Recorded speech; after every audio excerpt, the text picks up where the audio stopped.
There's a drawer somewhere full of that shit. You know, it's like this. It's like my, you know, and he's right. Absolutely right. But this is how I rate a book. And I did it to a Lasmat. I got through like 12 pages of a book and I put it down. I haven't read it. I still haven't finished it. I was like, yeah, that's a pretty good book, man. He's like, what? And I'm like, I don't need to read anymore. It was good. It was good. I got through like 2 pages of Shane's Inglorious Rex and I was like, this is shit. Can't do it. That's high praise, folks. That's high praise. That's if I can't even, you know, because don't expect. I'm probably not going to finish your book, especially if there's a lot of words in it. I'm not going to finish it. Words are hard. That's fair. Yeah, they're hard, man.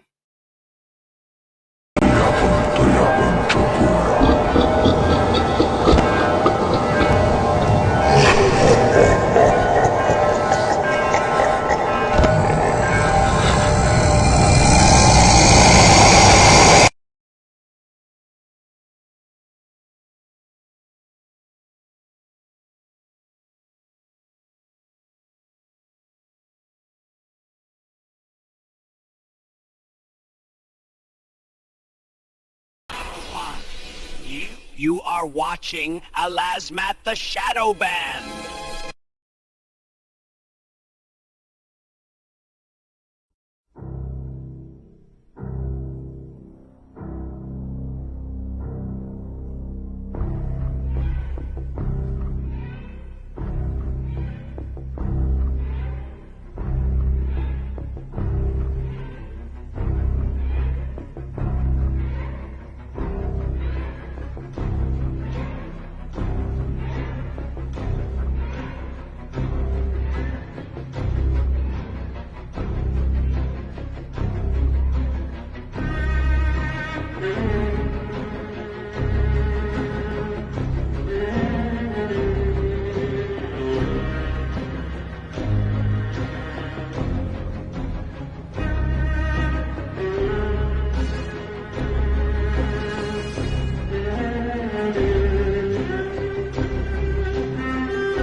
watching Alasmat the Shadow Bear! You guys want to go get some DESSERT? Yeah, dude, I need me a TREAT. What you guys talking about? Yeah, why did you guys just spell dessert? No, shut up! Don't say it! Why? Oh god, how do we tell you this? Simon can't spell. What? He can't spell, so when we talk about something he wants, we spell it out loud so he doesn't get too excited. He's a grown man. He can't handle hearing the word treat? Treat? No treat. Treat? No treat. Treat? No treat. Oh. Okay, what is happening? We told you he gets excited when he hears the word TREAT. What you talking about? Taxes. Oh, shucks. What, so you guys just treat him like a toddler? Treat? No treat. Treat? No treat. Treat? No treat. Oh. Dude, you gotta spell if you're talking about FOOD. Okay, so are we getting an SNACK? Snack? Oh, come on, man. Dude, really? Oh, come on, I spelled it. Well, he knows how to spell snack. So he can spell snack, but he can't spell treat? Treat? No treat. Treat? No treat. Treat? No treat. God damn it. Okay, he's getting fussy. It's time for an NAP. Yeah. What does NAP spell? Party.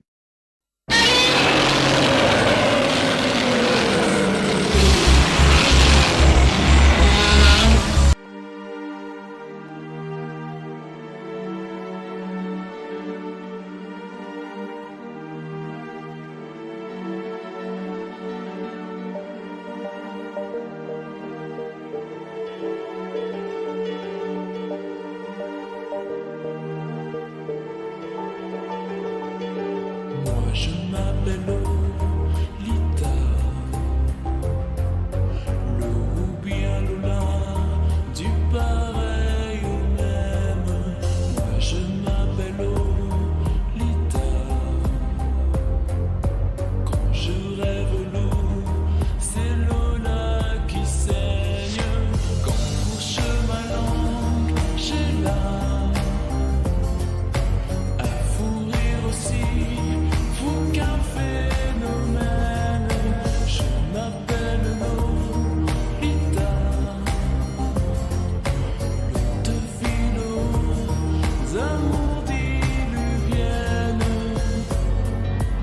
C'est pas ma faute, et quand je donne ma langue au chat, je vois les autres tout prêts à se jeter sur moi. C'est pas ma faute à moi. J'entends tout autour de moi, hello Lolita, moi Lolita. Moi je m'appelle Lolita, collégienne au bas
ID.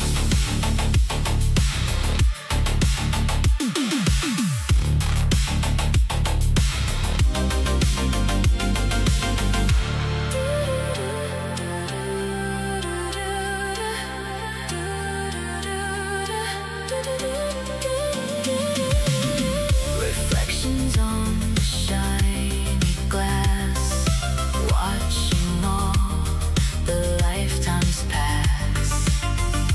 Nothing but the yellow lines, looking for the hidden signs. Keep the engine running deep while the restless city sleeps. Leave the broken world behind, chasing echoes in the night. Hold on. Drive into the midnight. Lost complete control. Shadows in the neon. Save my broken soul. Fall into the ocean. Wash the pain away. Save my broken soul.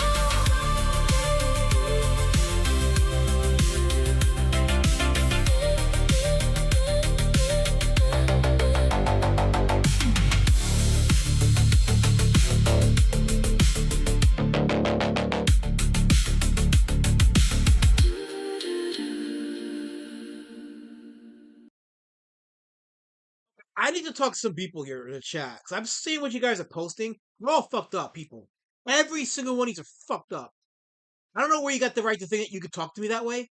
But let me tell you something right now. I'm an accomplished author. Unlike Sutter Kane, I'm an accomplished author.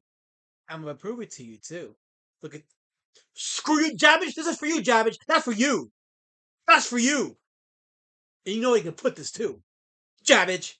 But for the rest of you, lovelies, well, not yet yielded your spirit chuggers. I talked about it a lot in the last few streams. If you've seen the pin comment, I talked about the anniversary edition of Street Champion Road Warrior Drake, right?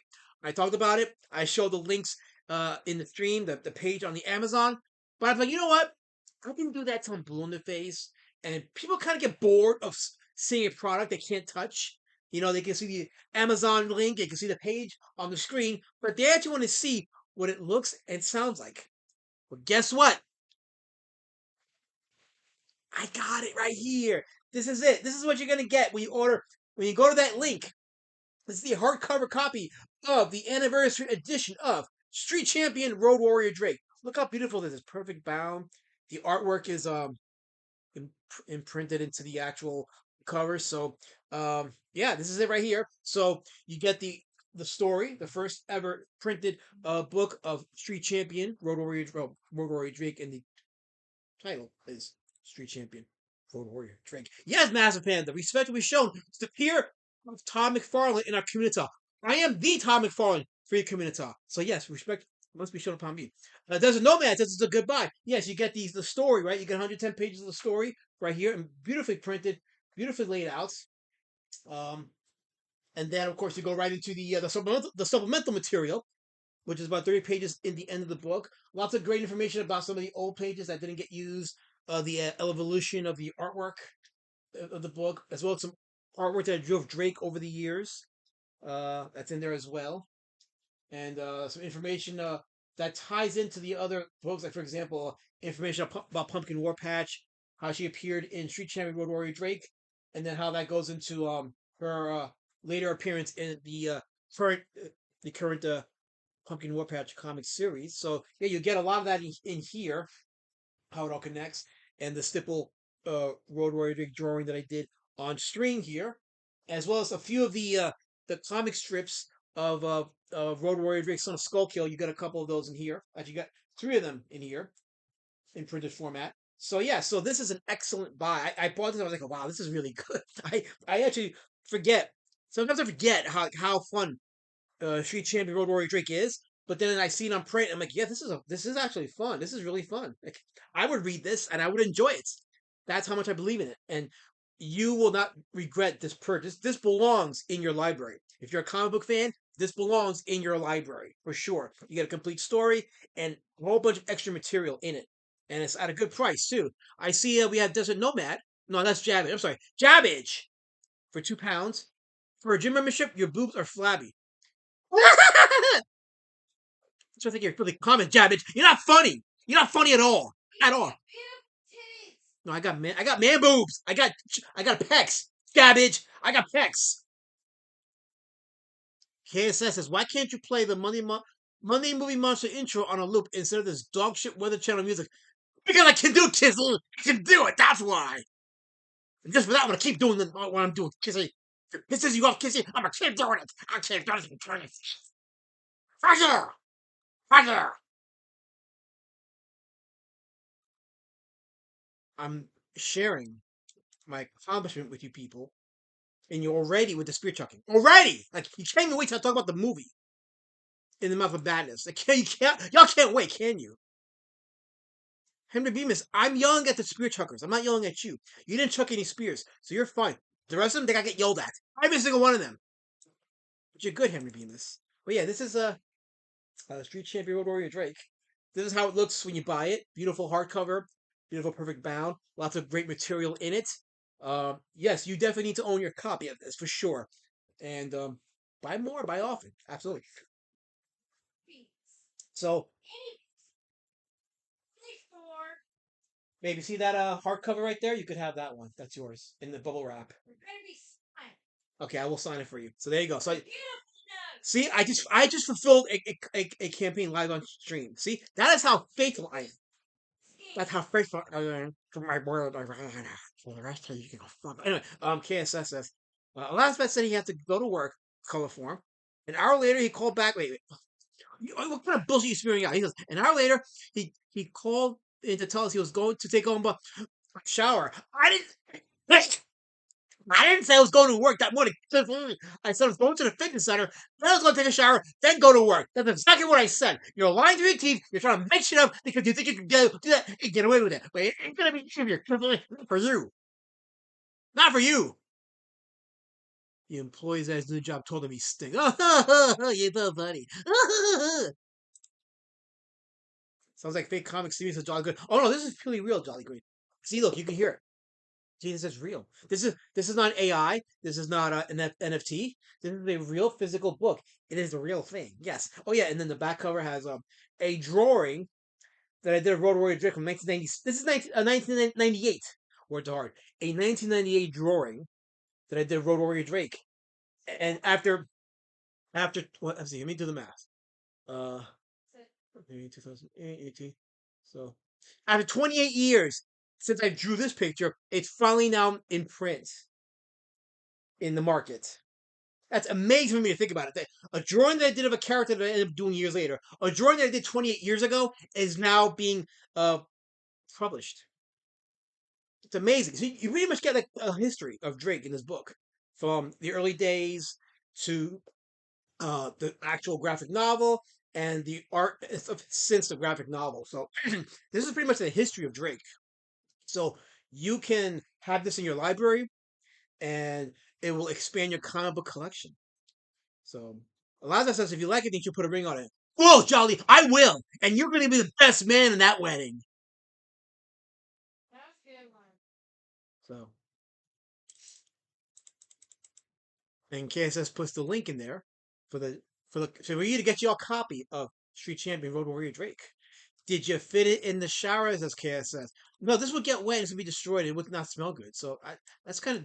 Why would you say that? Why would you shit on my goodwill, Kissel? Stop it.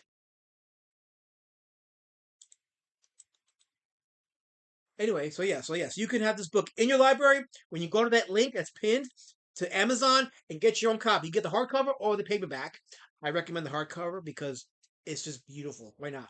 and it's only $10 more than the paperback. But my good friend Kisavus, if he's not being a spear chunker, will post a link to the paperback edition.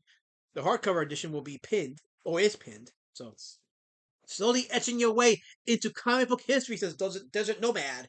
Oh yeah, I am absolutely a part of comic book history. Good or bad, I am a part of it now. So I'm going to mold the narrative by reminding people that this has to be in your library. It's a fun book, lots of good material in it, and it's a beautiful hardcover. So who can say no to a hardcover? Not me. I love hardcovers.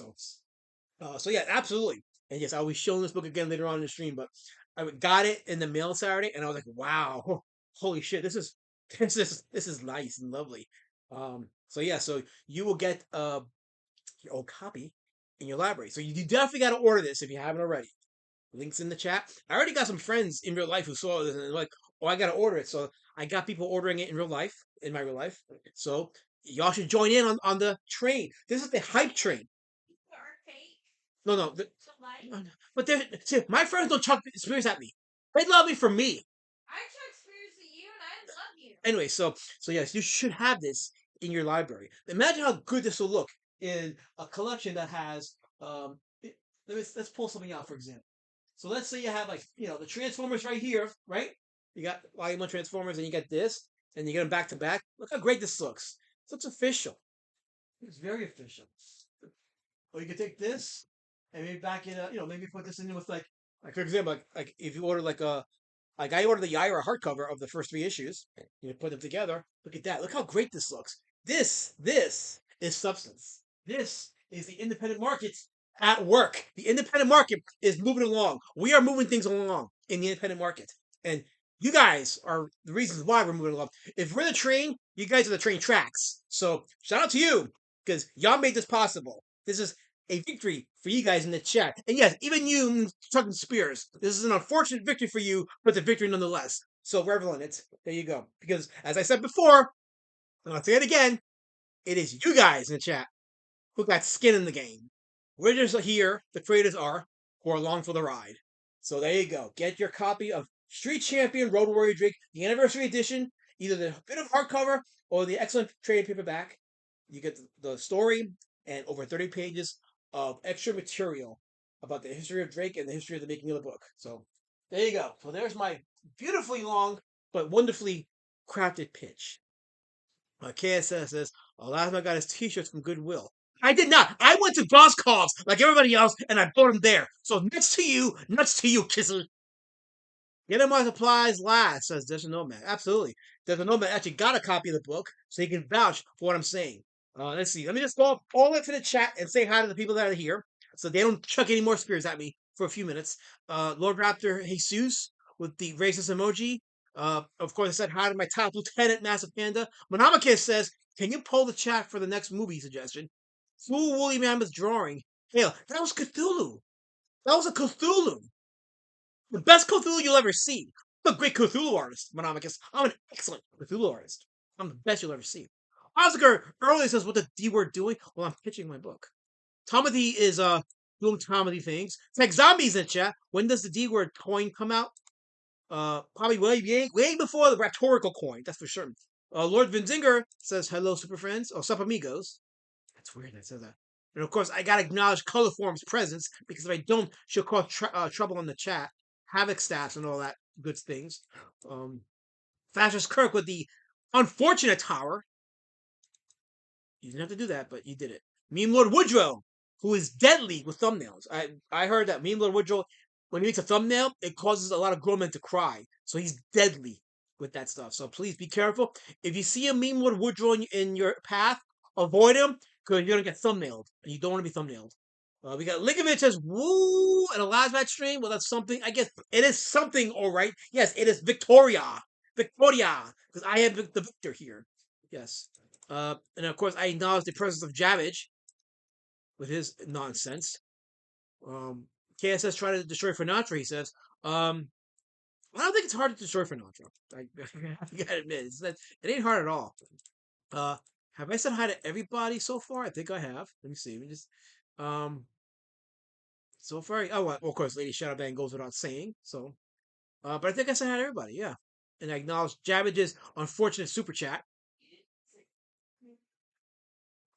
I did. That's not true. Jolly Green. I forgot to mention Jolly Green in the chat. Henry Bemis in the chat. I think I'm caught up in the chat. I think I'm caught up for now. But if I missed, you have Angela Curry. Angela Curry. I don't know if you saw this, Angela, but wait, what'd she say? Did she say something here? Uh, a preview of a preview of my new book is Tom of the. Okay, no. Well, y'all seen it. Okay, so those of you who just joined, y'all seen uh the hardcover of Street Champion World War Drake. Jolly Green asks, "What's your next project?" Well, I'm currently working on Pumpkin Warpatch issue 3, and I'm starting work on the Stipple comic of World War Drake short, not a short story, but an independent, well, not independent, but a side story, 24 pages, maybe a little more, but it'll be a floppy length comic called World War Drake Stipple Storytime, done completely in Stipple. I got a lot of good comments and a lot of praises for the Cthulhu drawing. I put it on X and I had a great reception on that. So I'm like, okay, this Road Warrior Drake Stipple comic is definitely going to happen, and it's definitely going to be a thing. So I'll be showing more work. I'll probably show more work of it on Thursday's Indie Comic Outliers. I'll get into that and I'll show it there, so you guys can take a look at how it's coming along. And I'll show a page or two of the Pumpkin Warpatch issue number 3, which, by the way, everybody who backed it got their Pumpkin Warpatch comics. I do have some extra ones, which I will put up for the Kickstarter, for the next Kickstarter for issue number 3. But it's amazing. Like all the work that I've done, you got the 2 Pumpkin Warpatch comics so far, and then the Beast Citizen Road Warrior Drake, and now the Street Champion Anniversary Edition Road Warrior Drake. So I'm making things happen. Independent. This is independent work, y'all. This is independent product, independent books. I get them out there. No bullshitting around. No fucking around on streams and not producing books. No, I make it happen. I get it out there, and I make new customers when I go to these conventions and what have you. So it's been a blast. It's been a great experience. And again, that's because y'all in the chat, even the Spear Chuckers, y'all have skin in the game, the real skin in the game. I'm just a visitor along for the ride. Jolly Green says, Elasma, can I pitch you a story idea? It's about a D word that beats the shit out of a Drake. That sounds pretty sadistic. I don't know if I want to be a part of that. I don't want to give my kids nightmares. Henry Beaver says, I'm arguing with a black nationalist on Twitter. It's a lot of fun. Oh, I'm sure that is. I'm sure it's a lot of fun and shit. There, I see what I did there. I'm witty and shit. Anyway, Ken says, my appearance of Sinatra has been hidden. My voice is silenced. I was going to show my family. I think it's on Odyssey. I think Corporate Man uploaded that stream and put it on Odyssey. I think you should check his channel. That's what I heard anyway. But Tom didn't sign it, peanut. I didn't sign nothing, Tomothy. Just for that, I didn't sign nothing. Just for that comment, I didn't sign nothing. We probably wonder why I'm so hyped and pushing my being an author and me pushing that I produce books. Well, if you didn't see this title for tonight's stream, In the Mouth of Madness from 1994, directed by John Carpenter, the last movie of the Sam Neill block that we did in wake of his passing. We started out with Jurassic Park, then we went into Event Horizon, and now we're doing In the Mouth of Madness. And I got some things to say about In the Mouth of Madness. I am curious to see what you guys think in the chat of that movie. I know some of y'all were like, I should have reviewed that before Event Horizon. So I'm curious to see what you guys got to say. I got my opinions of it, but let me see. Meme Lord Woodrow says they believe white people were made in the lab by an evil black scientist. Best theory I've heard yet. Oh yeah, that's the I think that's the Black Hebrew Israelites. I think one of them, who's the leader of that came up with that crazy theory. It was was it Haile Selassie? I think that was his name. Oh no, I'm thinking of the Elijah Muhammad. I think Elijah Muhammad was one that came up with that theory that white people were created in a lab by some black rogue scientist. So it's weird, but yeah, I think it was Elijah Muhammad. I believe. I could be wrong, but y'all can correct me in the chat. I believe it was Elijah Muhammad that came up with that insane theory. But it is funny that they believe it because they're so like committed to it, and it's just you can't help but laugh at them. Henry Beaver says, Shub Niggurath is a Lovecraft elder god, aka the Black Goat of the Woods with 1,000 young. So I'm still finishing up. I'm trying to finish up anyway. The in the shadow of its mouth. Right, I've been read more a little bit of it today. My goals haven't finished by the end of the week because I want to get on with more Lovecraft stories and finish up the Iliad So I'm trying to really push up my reading itinerary. Let's see here. Okay, yeah. So, but as I was watching In the Mouth of Madness, I did get a little sense of like Lovecraftian influence. And when I looked it up, I was like, yeah, they kind of were influenced by H.P. Lovecraft. But what can I say about In the Mouth of Madness? Okay, like I said, I want to hear what you guys thought about it before I give my opinions of it. If not, I'll just go right to my opinion of it. I just literally finished watching it right before I hit the go live button because I had a day today where the moment I got up till I got home, and then I started to watch the movie, and then fired up the live stream. I've been like super busy, and I like days like today where I'm just like busy at work. Then I get home, I'm busy at home, and then right to the stream and doing work. I like working. I like producing. I like being productive because I feel like I've accomplished something and contributed to society. That's to me the best feeling in the world. Andrew Green asks, "Can I time out Jolly Green? Why? What kind of chucking is he doing? What the hell kind of chucking is he doing? There's no spear chucking here. Well, don't time him out, but mark him, Angela. Mark him. He's marked. There you go. I'm about to pop off. What do you do? What is going on in my chat, and why am I so happy? Let's see. Okay, everything's good. Everything's good because I'm an accomplished author. I'm an accomplished book creator. I create books. But I'm humble. Unlike Sutter Kane. Sutter Kane is not humble. Sutter Kane is he's the subject of the movie In the Mouth of Madness. He's a horror writer who goes missing, and Sam Neill plays a private investigator, John Trent, who is hired by the publishing company to find out where he went to, and then eventually he finds him, and but it turns out that Sutter Kane doesn't necessarily write his stories out of sheer inspiration.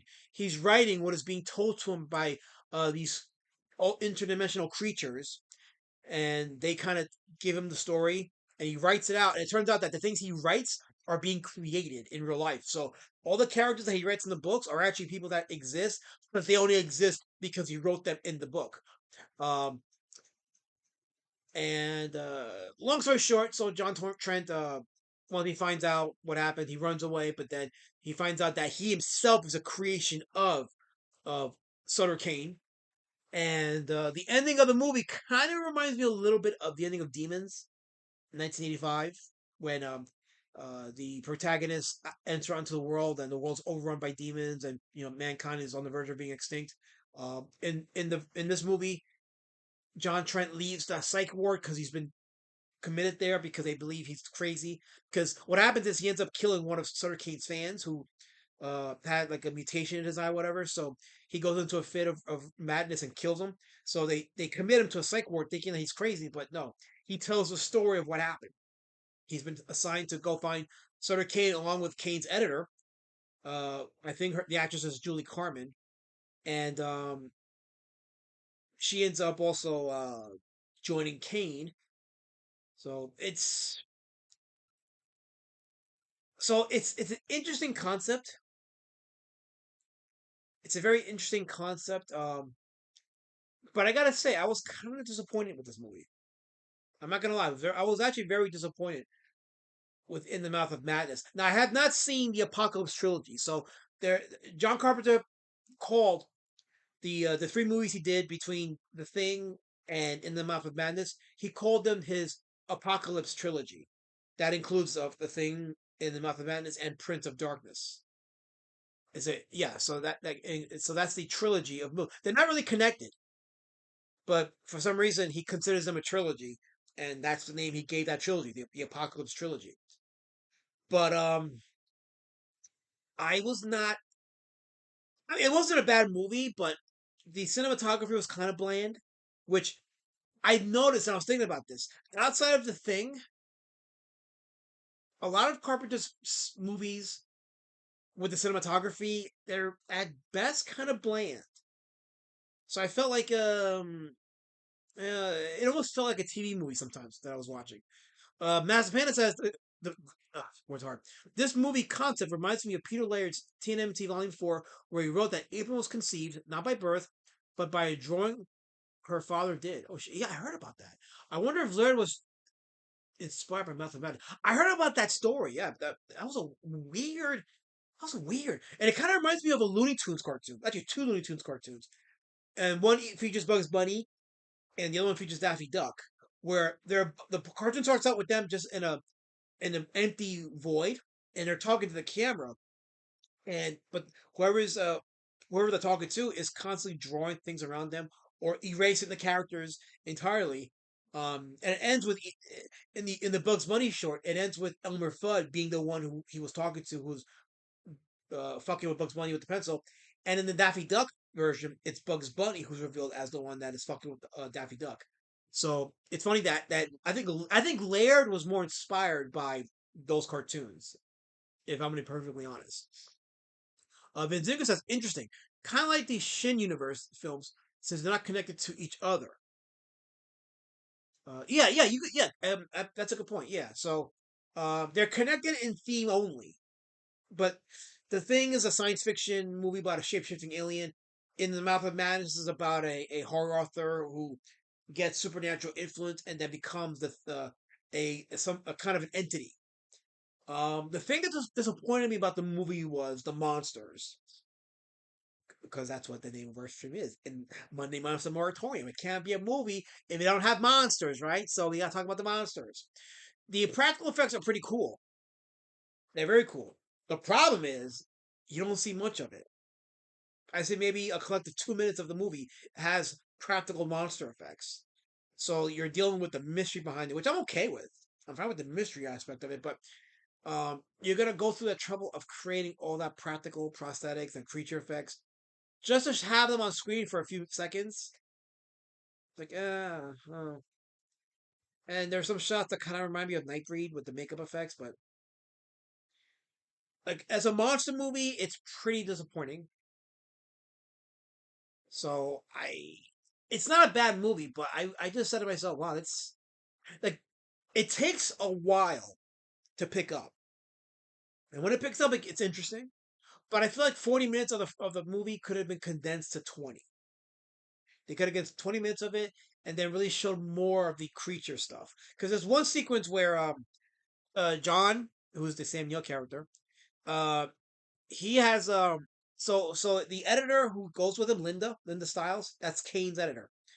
So they're both set up by um the head of the publishing company, who's played by Charlton Heston. And I think who's the guy's name? I think let's see, Charlton Heston's character, his Jackson Harglow. Okay, so he's the owner of the publishing company that puts out Sutter Kane's books. So he gets John Trent and this girl Linda, who's Kane's editor, out to find him.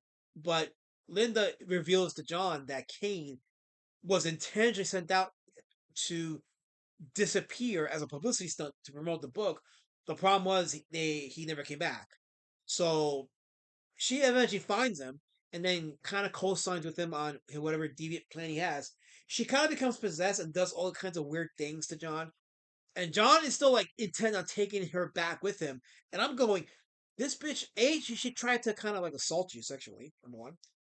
And number two, like there's a sequence where she's got these like little weird little wormy things coming out of her. I'm like, at that point, I'm like, have a nice life, bitch. I'm out. No, he's like, oh, I gotta take her back. I'm like, dude, she's completely fucked over now. Why would you take her with you? So he's driving with her, right? And then she says something weird to him.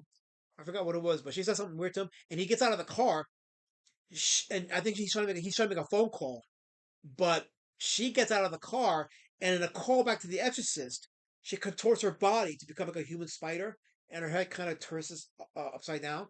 So that was a cool, spooky effect. The problem is that the movie doesn't have much of those. It's lacking those kind of effects. Hello, John Zombox. How's it going? By the way, John Zombox is working on a comic, Crisis on Independent Earth, and we may be working together on it.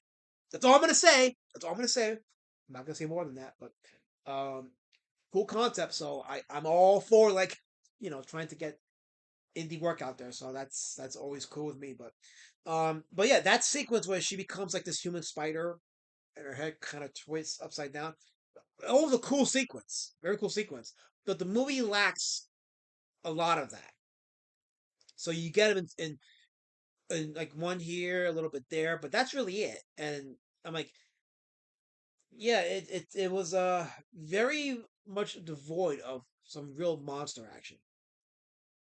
Um, the story was interesting, but it took a long time for it to get interesting. Like I was 40 minutes in, and I didn't really care about John Trent's character that much.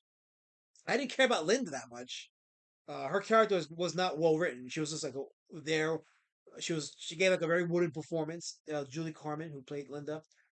Um, Charlton Heston's always a blast to look at.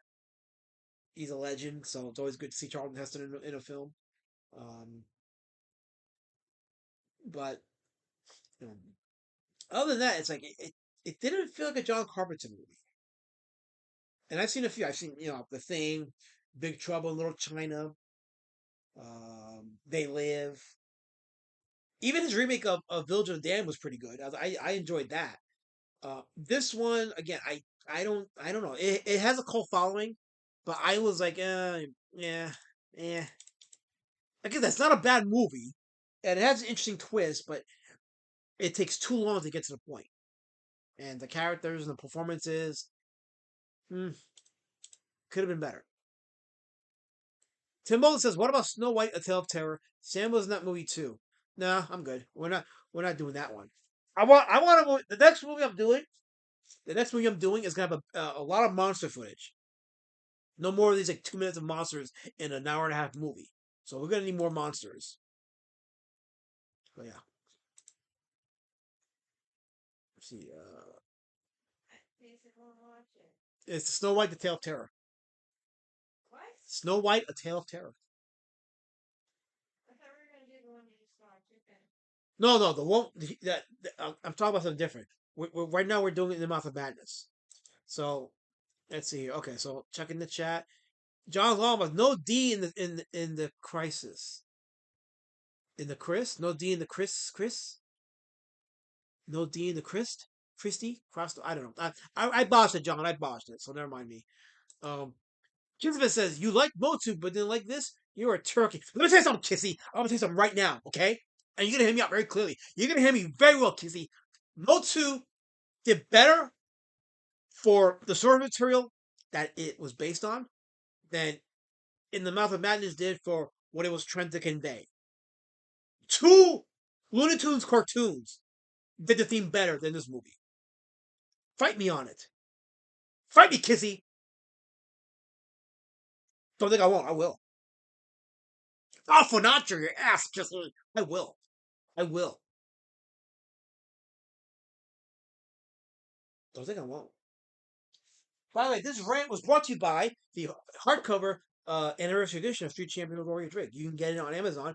I see that some new people joined the chat, so I'm quickly doing a quick pitch. You can click on the link at Amazon to get this wonderful anniversary edition of Street Champion of Warrior Drake. It's got the story plus 30 pages of additional material in it, which includes the making of the book and process that I took to get there. So you definitely need this in your collection. But the good thing about In the Mouth of Madness is it did inspire me to read more H.P. Lovecraft. It inspired me to look into better written horror movies or horror stories. Kensovitz says, "You're a turkey.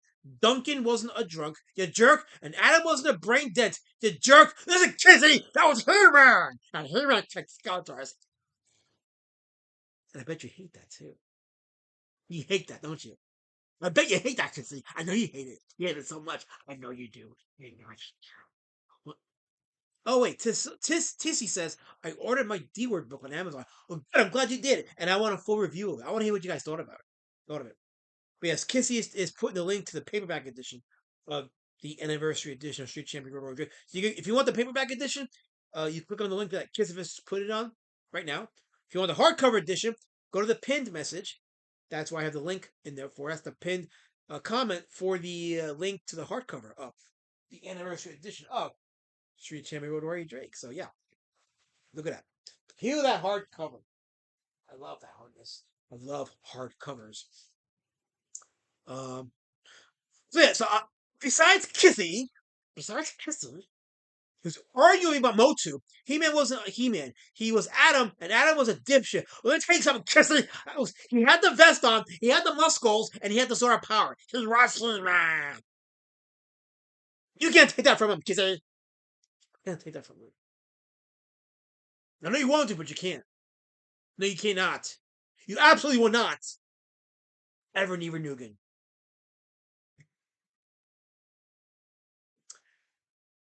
But besides Kissy,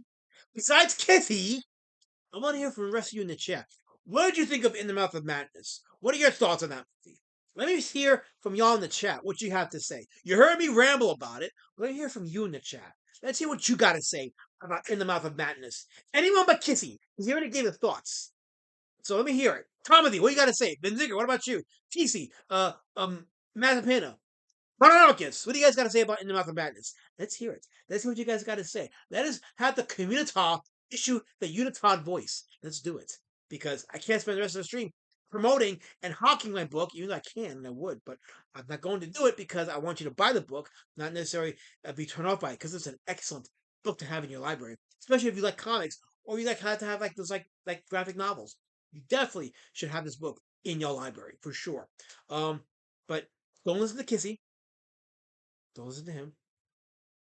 I want to hear what you guys got to say. In the Mouth of Madness. What are your thoughts on that?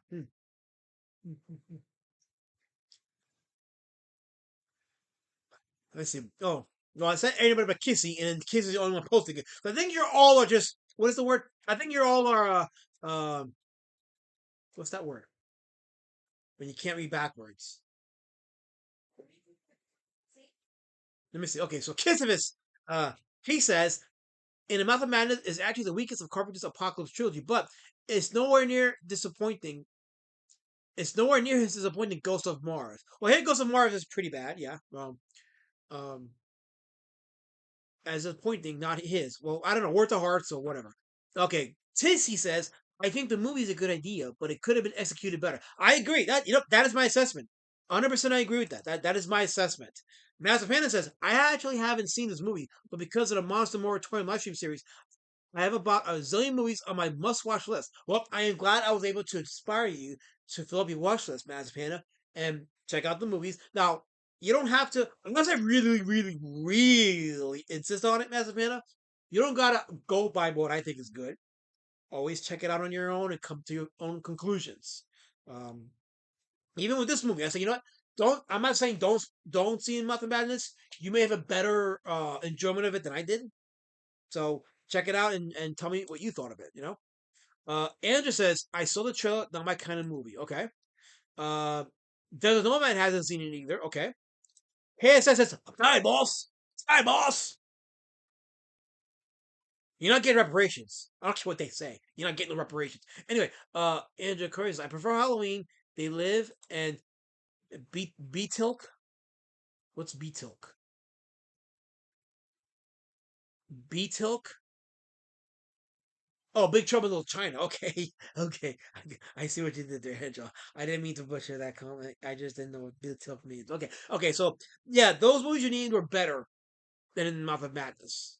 Heck, I will say that Carpenter's remake of Village of the Damned was better than In the Mouth of Madness. So yeah.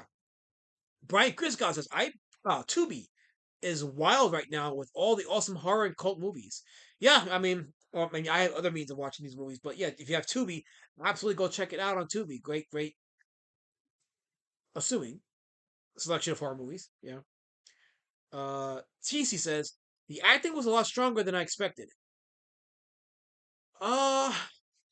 Samuel was good. Charlton Heston, of course. I mean, he only had 2 scenes, but he was pretty good in his scenes. And Jurgen Prochnow, who plays Sutter, I forgot to mention, Jurgen Prochnow is the actor who played Sutter Kane. He was okay. You know, he seemed to have enjoyed the role, and he wasn't terrible. But Julie Carmen, I thought was the weakest link in the movie in terms of like performances. She was pretty wooden throughout the entire thing. So she wasn't terrible, but she didn't blow me away. You know. Kissifus says, in honor of Sam Neill, we should watch Captain Chronos Vampire Hunter. Sam Neill wasn't in it, but I'm sure he enjoyed it. You know what? You know what? I think Sam Neill would have enjoyed. I think Sam Neill would have enjoyed having a copy of Street Champion Warrior Drake in his library. So you should honor Sam Neill by clicking on that link in the pin chat and get your copy of Street Champion Warrior Drake, the anniversary edition, including the story and 30 plus pages of supplemental material. Chris Goss says, I love in the mouth. Okay, time out. Brian. I'm going to read the comment exactly as you worded it, and then I want to say what I got to say. You said, Brian, I love in the mouth. Cover this episode of Masters of Horror, Cigarette Burns, makes an interesting companion piece to this one. So, you said, I love in the mouth. Brian, you got to proofread what you type before you hit send. And ask yourself, would I get mocked relentlessly by the community if I said this? Because when you say I love in the mouth and you don't complete the thought, you set yourself up for spears by a bloodthirsty community who read what you wrote and are just going to tear you to shreds. Proofread, motherfucker, proofread, please. I'm trying to help you here. I'm trying to be good to you, so just please proofread. TC says, agreed, Julie was not great. Yeah. Chris Goss says, Prochnow is awesomeness. Yeah, he wasn't bad. He wasn't bad at all in the movie. Him and Sam Neill gave good performances. So did John Heston, but I wasn't blown away, by the performances. No, it wasn't terrible. I thought Julie Carmen's performance was pretty wooden. So yeah, I think that. TC says he didn't make a typo. I know he didn't. That's the problem. He didn't make a typo. He actually intended to write it as it was. And he didn't think it through. See, there you go. Kissy's doing it. He says he enjoys it in the mouth. You see, Brian? I try to protect you from this, Brian. I try to protect you. You didn't listen. Now you ain't gonna get harassed by the community. Congratulations, Brian. Congrats. TC says he loves it in the mouth. Oh gosh. Charles has kicked. See, for once, I have to agree with color form now. Now I gotta agree with color. You see what you did, Brian? Now you made me agree with color form. And I don't like color form. She's a Formita. She's got an evil quote in the chat. But you had to make me agree with her. Because you didn't think about what you typed before you hit send. Brian says I shouldn't have smoked the bowl before reaching for that keyboard. No, you did not think it through. You didn't think this through. Tech Zombie says it's Matt here. I don't know. He could be Brian for all we know. That's the kind of silly stuff he would type. But if he is, I ain't dead naming him. So you ain't gonna get me to dead name him, so that ain't gonna happen. Color form says I win. No, you don't win, color form. You don't win. I was just making a point. You don't win, colors. Guys, do not co-sign on color forms for me to ways because we're trying to stop that cult from growing. We're humans here. We're the human cult, not the Formita cult. We're a community here. So, yes, hello, Tech Zombie. Good seeing you here.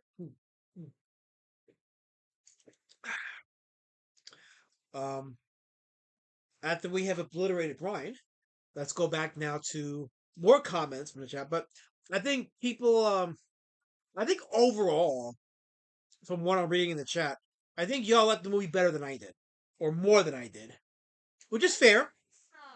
What? I am an auteur of the movies, so yeah. But I think y'all enjoyed it more than I did, which is fine. It's fine. I only give my opinion, but I say to everybody when I talk about a movie, unless I really, really insist on not doing it, y'all should check it out for yourself and come to your own conclusions of it. You know? KSS says, did you like it in the mouth better than Event Horizon? I didn't make that unfortunate comment, Kizzy. That was Brian Crisco. He made that comment. Don't throw it back at me. I warned him. Don't put that shit up on me. Listen. And if you want my honest opinion, I thought Event Horizon was better than In the Mouth of Madness. Suck on that. I said it. I thought Event Horizon was better than In the Mouth of Madness. So suck on that, Kizzy. Let me see what you gotta say about that. Of course you support what Carol is saying, Tommy, because you're in the band zone with her. You guys are band. You band zone people got to sit together. I know how that works.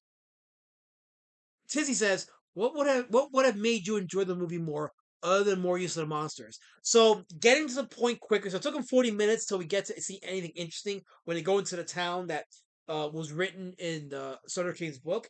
I think it was like 40 minutes into the movie where that kind of started to pick up. I would have just brought it in 20 minutes into the movie. So pacing was an issue. Julie Carmen's performance could have been improved. That was an issue. And better cinematography, like better use of angles and lighting. Everything was just too brightly lit in each shot. Like there was just too much light in each shot, so it just felt flat. I like perspectives. I like shadows. I like lighting, especially about horror on a movie like this. It needed more of that. I think that would have helped me appreciate the movie even more. He says Alaska likes Chinese ghost story better than In the Mouth of Madness, but he also loves it. I said no such thing, Kizzy. I said no such thing. In the Mouth of Madness was better than Chinese Ghost Story. But when you talking Chinese Ghost Story, Kizzy, you don't gotta bring no razor back into this conversation. What's wrong with you? That was not necessary, Kizzy. Not necessary. TC said. I say TC. I'm almost saying it right. Is it Tilsil or TC? Feel free to correct me. So it's okay. But I think it's just Tilsil. I think that's how it's spelled. But he says, or she says, I see what you mean. The pacing was too slow. So yeah, I would have improved the pacing for sure. Kinzman says, I demand a what if Elastic wasn't an idiot. That was hilarious, Kizzy. That was so hilarious. I busted a nut just reading that and it made me laugh my soul into hell. That was so hilarious, Kizzy. Real hilarious. Tilda says they could have done more to build a horror in those 40 minutes. You know what? That's it. That's what it was. It was too much time being spent on John Trent's character and what he does, and you know, it just again it was framed pretty flat. The lighting was too much. It wasn't atmospheric enough, and that's stuff that could help pacing in a movie before we get to the money shots. So, Meme says, "Oh, it's just black for me." Oh, you think that black filmmakers can't make good movies, Meme Lord Joe? Because that's kind of racist. That you never seen Blackula? Blackula's pretty solid. I like Blackula.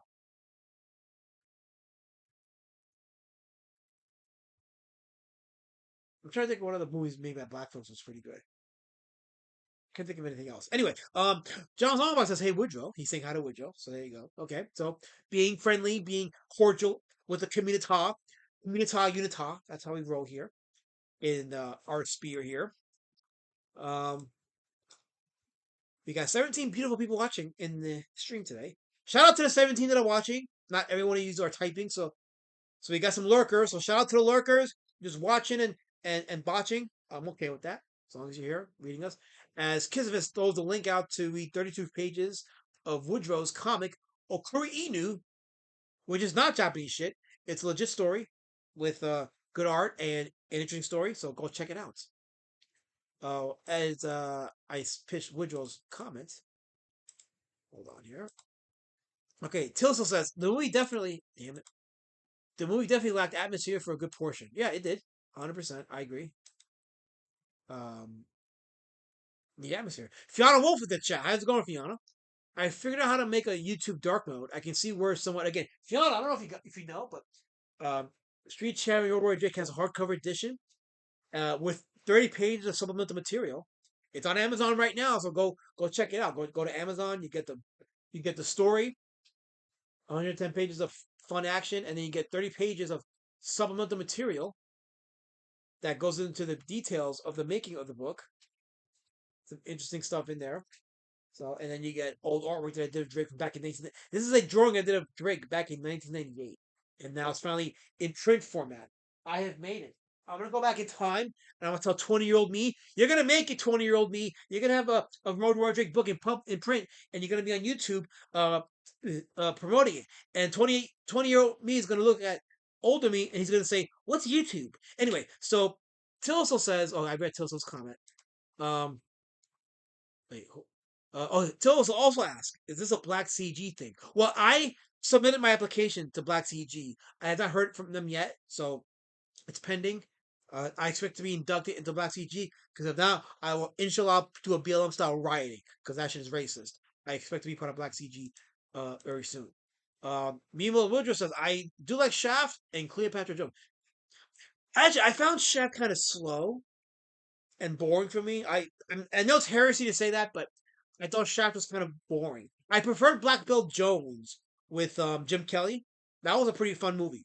If you want a good, fun black exploitation martial art film, uh, Black Belt Jones is pretty solid. It's by the same filmmakers that did Enter the Dragon, so it's got the same sound effects and everything. Freddie Weintraub produced it, and I think Robert Klaus directed it. I'm not sure, but it's a pretty solid black exploitation movie. I do recommend it. Ken says, Woodrow likes Shaft and Brian loves In the Mouth. Oh, come fuck me. Oh, damn it. Damn you, Brian, for doing that to the ethosphere. Oh, yeah, Carl Mung and Joe. He says, I'm out working. I'm busy playing Age of Empires 3. Well, that got a woo from Lady Shadowban. I think she said. Um, who was it? It was Carl Mung and Joe 88. Yes. So I guess she's a fan. Yeah.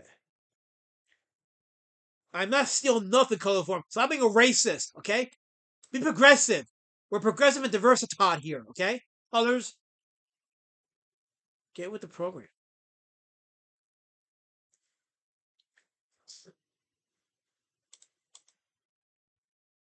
No, Tilso, my application is pending and I'm going to be accepted. Just because I didn't think that high. Shaft is not a bad movie. I don't think Shaft's a bad movie. It's just, I just felt kind of slow for me. When I watched it, I was like, it's too slow for me. Whatever. Another movie with pacing issues, but when it comes to black exploitation movies, I prefer other ones over Shaft, but I'm not saying Shaft's a bad movie. It's a classic. You know, it is a legendary film in the black exploitation genre, but I just thought there were better movies. Movies I enjoyed. Shafts. This is supposed to be a clean show. You don't remember the movie Shaft with Richard Roundtree? Again, why are we talking about shafts? Oh, see how this works, right? I can't be serious. I can't talk about a movie seriously without people trying to sabotage me. I'm a legit filmmaker. I really am. I really am. You're a movie snob. Anyway, so it says Women in Cages star a young Pam Grier. I haven't seen that movie. I did see what was that movie she did where they were like in a women's prison in the jungle. I think it's White Mama Black Mama. I think it is. I think I've seen that porno. No, it's not. It's not a porno. It's not a porno. It's with Pam Grier. Yes. Yeah. Sure? I think I'm positive. Yes. Sure, I've seen that. Tilso asks, what was the cover movie of Show Enough? I don't know. I don't know. Why can't any of these YouTubers say people's names as color form? We don't want to. We don't want to. Colors. Especially your Smart as you, Carol. That's why. especially your name. I ain't saying your name color form. Just because Kissy wanted to say it multiple times to conjure up your presence doesn't mean I'm gonna say it. You ain't, Say it. Carol. you ain't America's sweetheart. I don't care what Kissy says. You're not America's sweetheart. No, you're not. You're the band's own nightmare. But you are. Carol's my friend. She's just Why the are you being mean to my friend? band's own nightmare. Mm. She's exactly You why. know what they say about couples who, like, the one person doesn't like the other person's friends? We don't have good chances, babe. You have to start liking Carol. Absolutely not. Let's see. Andrew Curry says Campbell Moon did a black exploitation film. He played a pimp that was a virgin. It was really good. Okay. Actually, that'd be good to showcase. I should find it. If you can send me that link, I want to showcase that. That might be fun to show in a documentary. Matt Panda says Shonuff was the last dragon. Awesome. Oh, okay. I was like, yeah, Shonuff. Shonuff. Because I heard the name Shonuff, but I didn't know exactly where. But yeah, Last Dragon. Yeah, that's a movie I haven't seen, but one day I do want to see it. I do want to see Last Dragon. It's a classic, so I do want to check it out. Um,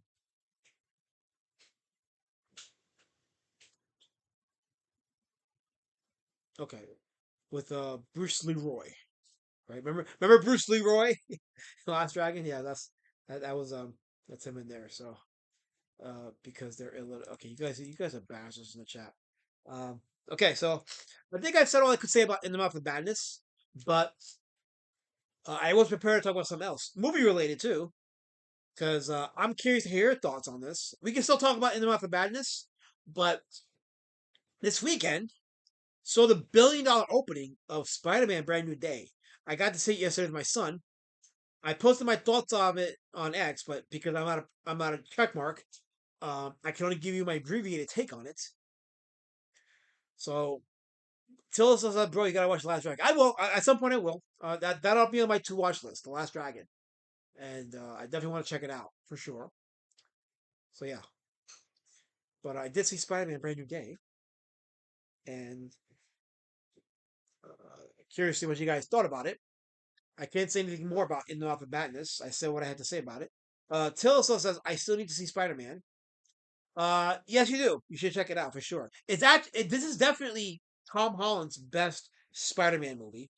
It's the best Spider-Man film since Spider-Man 2. I would say, as much as I love Spider-Man No Way Home, this was a better Spider-Man film than No Way Home. And I love No Way Home, but this was better than No Way Home as a Spider-Man movie for many reasons. Number one, he has the Spider-Man costume throughout long stretches of the movie. My biggest gripe with the last Spider-Man film was every single scene that Spider-Man was in, he had to take his mask off because we had to see Tom Holland's face. And that annoyed the piss out of me. But that was a thing that started with Raimi when he did Spider-Man 3. If you see Raimi's Spider-Man 3, every other scene he was taking off his mask, and it was annoying as shit. But in this movie, it's the first film since Spider-Man 2 where you get to see long stretches of Spider-Man without him taking his mask off, and it was refreshing to see. It was like, um, yes, this is what I wanted. I paid to see a Spider-Man film, so I want to see Spider-Man, and we got that. So I think that's pretty cool. Cool, that's awesome. Elasma gets all his reviews from Mike from on Red Letter Media. Casey, these are my thoughts and my reviews. My reviews, my words, my thoughts. Get with the program, Casey. You'll be a better person for it. But yeah, so long stretches of Spider-Man scenes pretty awesome, pretty funny. A lot of good action sequences. This is also the first real MCU film that ties in to the TV series, the Marvel series. It's the first MCU film that does it really good. Meaning that, for example, it incorporates the Hand from the Daredevil show in the movie. Frank Castle, the Punisher, is in the movie. So he makes his jump from the TV series and the Daredevil series into the Spider-Man film. So it was cool seeing the Punisher in the movie. Um, the Hulk, the classic Hulk, makes his return after all these years. Since it's been what? I always give spoilers, but I won't give too many spoilers. Okay, I won't get too much spoilers then. But yeah, Shadow Band did not get to go see it. yes, because I went with my son. Um, but I'm gonna sit down and watch it with Lady Shadowman soon, so I won't give any more spoilers. But one thing I will say though, the conversation that's happening online with Jean Grey is an interesting conversation because it does point to a big problem in the MCU, which is villains that are morally ambiguous despite doing very egregious things. Kissing says this is exactly what Mike said on Red Letter Media, jerk. Well, me and Mike are the same then. We're both geniuses. Okay, Kissy? Maybe, just maybe, you're surrounded by greatness. Mike from Red Letter Media and the Lasmats. We are geniuses, and we surround you, Kissy. Maybe appreciate that for once in your life instead of just shitting on it. You can do that, right, Kissy? Can you do that? You should. You'll live a long life because of it. Tillisol asks, does Holland finally not suck as Peter Spidey? This is definitely his best performance as Spider-Man / Peter Parker. So this is probably this is definitely his best movie as Spider-Man, and not as annoying as I found him kind of annoying in Homecoming. I didn't care for him as much in Far From Home, but he sold me on No Way Home. But here in Brand New Day, yeah, definitely he owns the role for sure. He owns the role. Let me see. Who said? Okay, so Till still asked, "Real Hulk? No Ruffalo Figotry?" Correct. This is the Return of the Savage Hulk. I won't really say in what capacity, but yeah, you'll get There's a cool scene. There's a cool scene there with Hulk and Punisher. That it's a nice callback to the comics, the early comics. So I watched it and I was like, oh, this is great. I'm so glad I got to see this. So if you're a fan of the older Marvel comics, you'll get a nice little nod between the Hulk and Punisher fight. So it's cool. Didn't Holland get a writing credit in this? And didn't he actually, actually listen to Spider-Man fans? If he did, it shows because I didn't have any complaints in terms of how Spider-Man is portrayed in the film or the story being told about Spider-Man. I had no complaints. So, if here's the thing with Brand New Day. Here's the thing: how often have the media, the so-called experts, say, "Oh, physical media is dying. Nobody wants to go to the movies anymore because they all want to stay home and watch movies on streaming." This movie broke box office records. It made $1 billion. This movie beat James Gunn's Superman and Supergirl combined in one weekend. Spider-Man Brand New Day beat those two movies' entire theatrical run. The idea that people don't want physical media or that they're tired of going to the movies is bullshit. The real story is the crop of movies that are coming out is garbage. People are tired of the garbage that's coming out in theaters. They're tired of it. It's bland. It's a retread. It's not fun. It ain't entertaining. Spider-Man Brand New Day undid all of this conversation. It said, hey, you know what? Let's make a movie that the fans actually like and want it and make it entertaining. And let's build enough buzz around it. And sure enough, one weekend, $1 billion later, it said people will go to the movie theaters if the movie is actually good. If the movie is something people actually want. And I promise you, when this movie comes out on disc, whether it's DVD or Blu-ray, it's gonna break sales too. It's gonna be Sony. And Sony is the one that's doing they the one that released this movie. So Spider-Man should stay with Sony. And they got that deal with Marvel with Kevin Feige in the MCU to keep it within the MCU, which is good because they can then utilize characters like the Hulk and Punisher to help tell Spider-Man's story. But it should definitely stay with Sony because Sony handles Spider-Man better than how the MCU handles any of their characters lately. So I like this deal. It should stay this way. But I promise you, when this movie comes out on disc, it's going to break all kinds of records. I promise you. There's a nomad says the biggest weakness of the movie was the villain. So she was definitely not so much a weakness. She was a problem. I enjoyed a lot of the story that was being told about her, but I gotta be careful because she wants to see with me. I had some issues with the things that she did and the conclusion of her storyline. And I was telling a friend of mine, if I could change the ending and nothing else in the movie, it will make everything worthwhile. I won't say what it is exactly, but let's see. Tilsa says, to be fair, Phoenix is always a morally great character because she's Jean. I would have loved a Sinister Six, but that's just never going to happen. Yeah, Sinister Six is not going to happen. I think the closest we had to a Sinister Six was the No Way Home film. But yeah, I don't think we're going to see that in this version of Spider-Man that's being told. Yeah, Tilsa says that. That's the closest we got to Sinister Six was No Way Home. Exactly, yes. Kaz says, I watched Red Letter Media's review. You're saying the exact things Mike said. Because me and Mike are geniuses, Kizzy. We're geniuses. But you're not, but we are. We're blood brothers. Me and Mike from Red Letter Media, I'm a blood brother with Red Letter Media. Okay, so we're just blood brothers. So there you go. There you go. How about that? How about that? Did they cut down the screen time of Zendaya and Fat Leads? I think she had like 15 minutes of screen time in the movie. Yeah, that's for Kizzy. That's for you, Kizzy. That's for you. But she had a good amount of screen time, enough to like tell the story.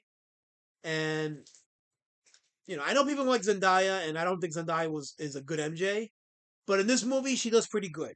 She sells the role, and I would like to see a conclusion of her story with Peter.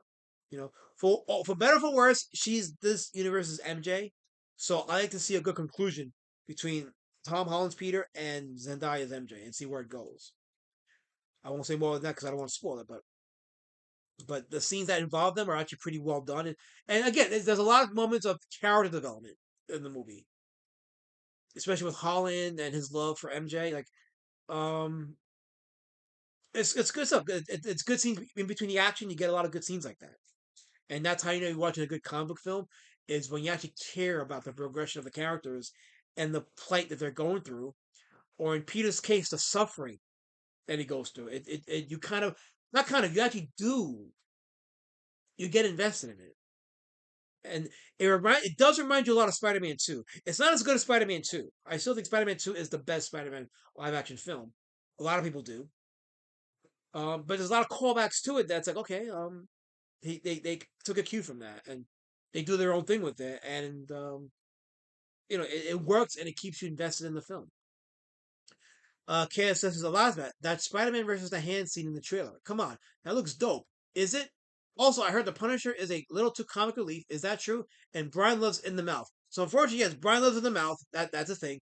As far as like Spider versus the Hand, I forgot which scene they showed in the trailer. If there was because early in the film there's a shot where you see Spider-Man going at the hand, but it's actually a montage of stuff. So he doesn't really fight the hand in that scene. But there is a scene later on in the film where he does fight the hand, and it's pretty cool. It's pretty cool how he does it. The Spider-Man fight scenes are actually very well done. Spider-Man versus the Hand, Spider-Man versus the Hulk, Spider-Man versus the security forces at the end of the film. A lot of good Spider-Man scenes in the movie. Action sequences, some of the best in the entire Spider-Man film saga. I know some people like to point back to him versus Dr. Ock in the train sequence as being the absolute best Spider-Man action sequence. I mean, all I'll say is I enjoyed a lot of the fight scenes in the movie with Spider-Man. It was very satisfying to see a Spider-Man sequence in the film, not a Tom Holland as Spider-Man sequence, which we got in the last few Spider-Man MCU films. This is purely Spider-Man, and for me, that's the film's absolute benefits. Now, as far as the Punisher, I enjoyed the Punisher. Way too comic relief in some sequences, yes, where it was necessary, and there was some other sequences where it's like, but it was just cool seeing the Punisher, and he was still the Punisher. He didn't really do like Punisher things, but when you see him with the gun and everything, it's like, yeah, that's callback visually to the comics. So I enjoyed the Punisher in this movie. It was good to seeing it. It was good seeing that yes, John Berthol's Punisher is canonical with Tom Holland's Spider-Man in the MCU. It's good to see that for once. So I'm all for it. Let's see. The chat went by fast here. Henry Beeman says, look at the first panel MJ shows up and drawn by John Romita, where she says, face a tiger, you hit the jackpot. She needs to look like that. I agree, but if we're going to be, for some reason, Hollywood hates redheads. For some reason. So, will we ever get another redhead playing MJ again? I think Kirsten Dunst will probably be the last redhead you'll see play MJ in our generation.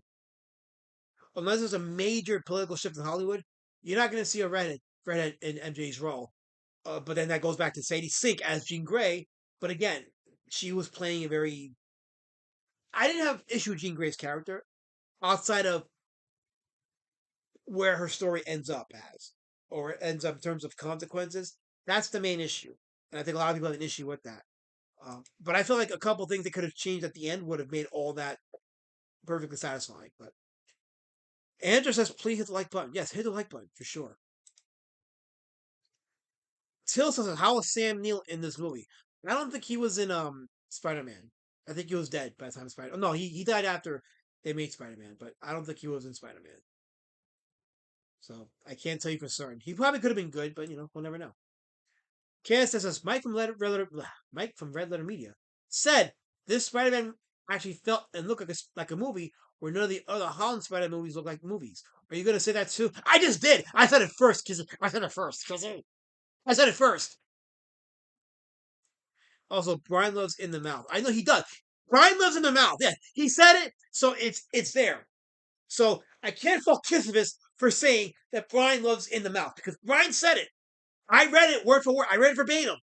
The receipts are there. Brian typed it. I read it. It's out there. We all know Brian loves in the mouth because he typed it. He said it. Chris Gal, that's on you. It's your fault. Proofread, motherfucker. Proofread. Then we wouldn't be gotta be burned with what you just did. Brian Thor should have known better.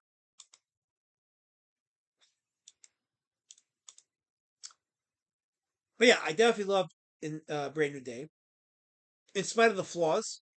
But I can't get over how great the rest of the film is, as a comic book film and as a Spider-Man film. So yeah, I recommend it. Definitely check it out. It's worth your time and money. There are some people that didn't like it because of the Dream Gray stuff, and I can understand that.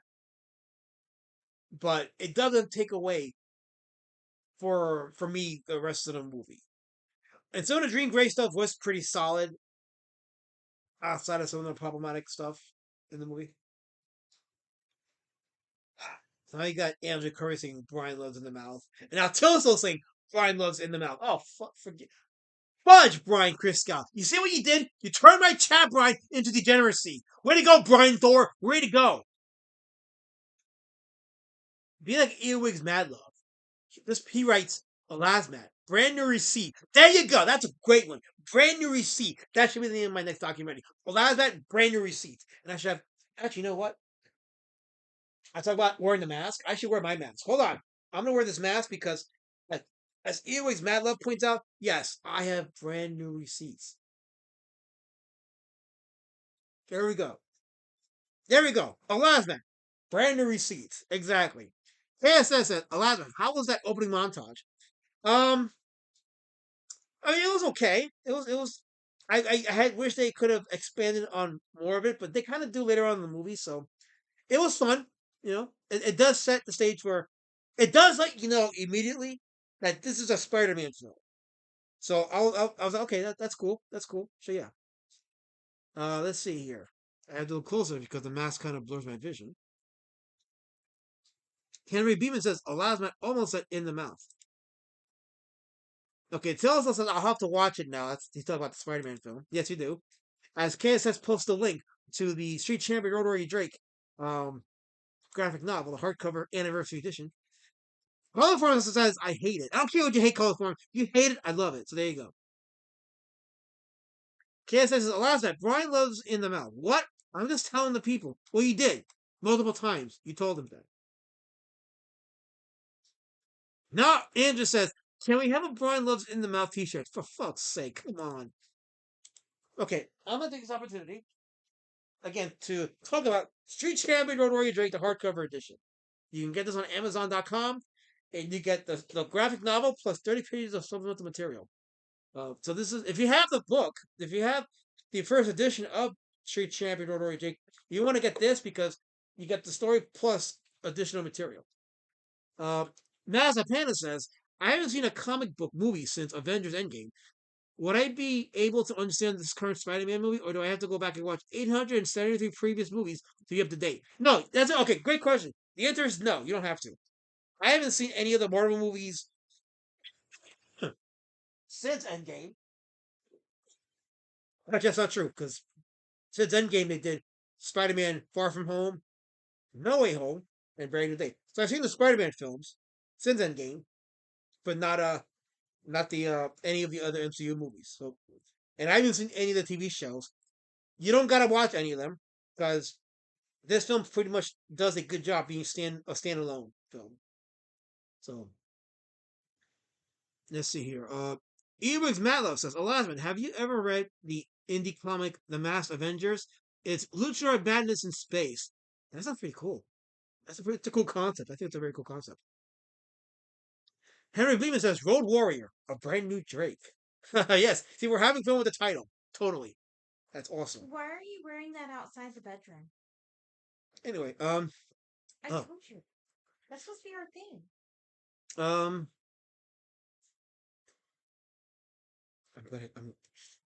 Anyway, let's see. So people are saying stuff in the chat, and there you go. So, okay, we got KSS again. KSS says, Elasman, does Spider-Man actually wear the proper Spider-Man costume throughout? None of that Iron Lad, Tony Stark made slop. No, so this is a Spider-Man suit thing. So at the end of No Way Home, he actually creates his own Spider-Man suit, and that's what he wears in Brand New Day. It's a totally classic comic book accurate Spider-Man suit. So you'll love it. Because I actually didn't like that Iron Spider suit he wore. I was like, not my thing. So if you're an old school Spider-Man fan, you will love the scenes because the costume is comic accurate. So yeah, there you go. Me Lord Woodrow says, Elasmat is the midget giant, and I'm gonna be the sneaky snake. We're gonna dominate midget wrestling. I'm all for it, me Lord Woodrow. Bring it on! I want the midgets here now, and I'm gonna be they're Andre the Giant, and I'm gonna win every match because I'm gonna be the greatest. And they're gonna fear me. They're gonna fear me because I got the mask and the muscles and the height. I'm top. I want to be their giant. Henry Beeman says, "Good thing there's a giant. Sounds kinky. Good thing there's a giant nose hole in the middle of the mask. That's not off-putting at all." Niggas gotta breathe, Henry Bemis. Niggas gotta breathe, and I'm gonna breathe.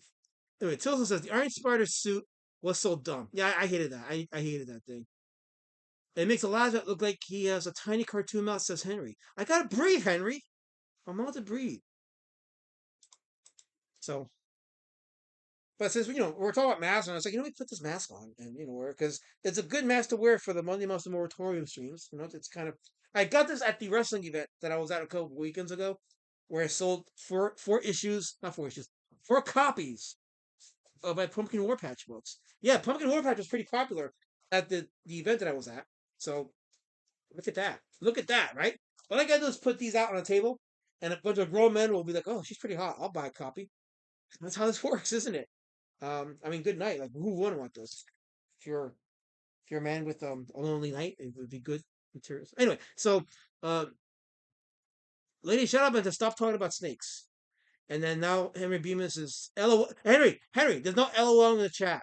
No LOLing. And Nemo Lucha puts on CG Snake. I mean, there's a lot of those there. I mean, yeah, that's true. There's a lot of those, so you can't deny that. KSS asks, was there an almost Sam Raimi like vibe in some scenes of the new movie? Not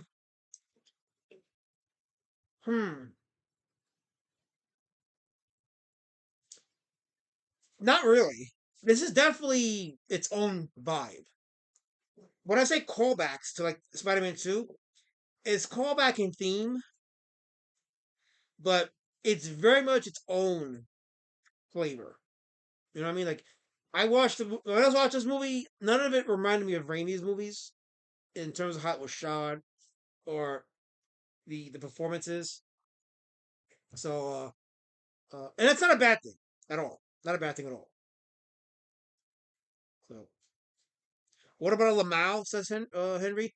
Okay, so you obviously don't know the rules, Henry. There's no ruffling, no Lamaus, no Lambaus, no lolling, no ruffle Lambaus, any combination of those, no ha ha he, ha oh soos, and no emojis. Nothing resembling a laugh is allowed in the chat, so please honor my respects, okay? Kaz says Mike said there was. Okay, well that's his opinion, not my opinion. So now you know, Kizzy, that I ain't taking no review. That's my review, and my review like Kizzy. Now you know. Now you know.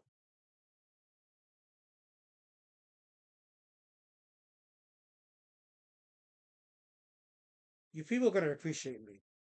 You will appreciate me. 100%. Absolutely. You definitely will. I don't care what anybody says. What you or him or him or him or her or it says.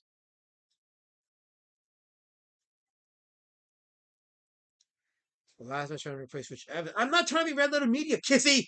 I'm my own person. Henry says, I know the rules, I just enjoy breaking them. Why would you enjoy breaking the rules? We're a united community, Henry. We're unbreakable here. We're a family. Can't be dividing us, Henry. Follow the rules like everybody else does. You should do that. It's good for you, for one's health. I think so. Don't you agree? I agree. I think so. I made the rules, so I should know. And I make them for a reason. Don't let anybody tell you otherwise. I made the rules for a reason. That's my story. I'm sticking to it, inshallah.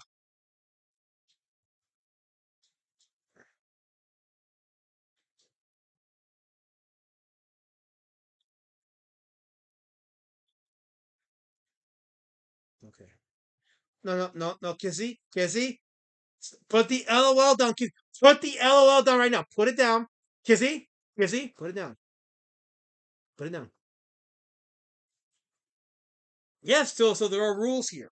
I make the rules here for a reason.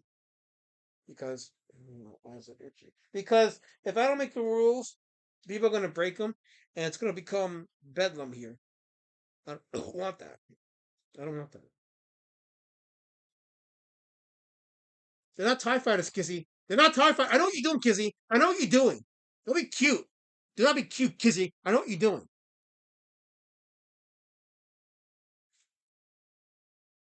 Unbelievable.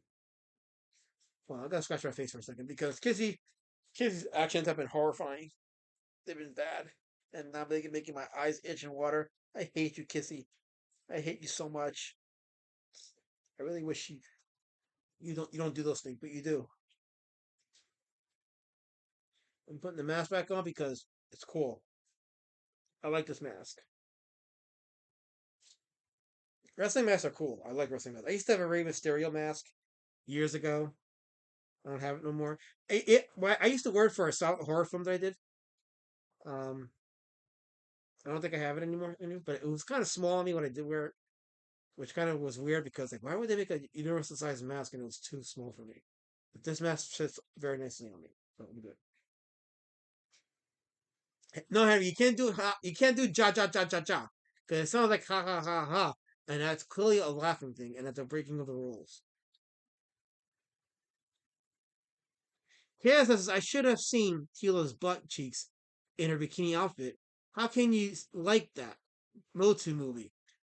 I told you they should have used her original costume, but you know the Hollywood thing is male gaze is bad, right? Male gaze is bad. That's why Gal Gadot's Wonder Woman movie did good numbers, and Brie Larson's Captain Marvel was shit. But they don't want to listen to the fans. See, Spider-Man Brand New Day is what happens when you listen to the fans and you make a movie that the fans want. It makes money. It makes money, right? So if you have a female character in an action film and she's dressed sexy, it's probably going to do better than if she wore pants and was just bland to look at. I think we can agree on that. Which is why Supergirl kind of sucked, right? But maybe not kind of sucked, but it didn't do well because she was not a pleasant character as portrayed in the film, based on the trailers and based on what some people have said. Okay, it says, when are we going to watch The Bat from 1926? We'll have to work on that because I think a watch party for that movie would be kind of cool. Yeah, so The Bat from 1926 is a silent film, not a horror film, but it's a silent film that you could tell kind of was the influence for the Batman character later on. So you should watch that.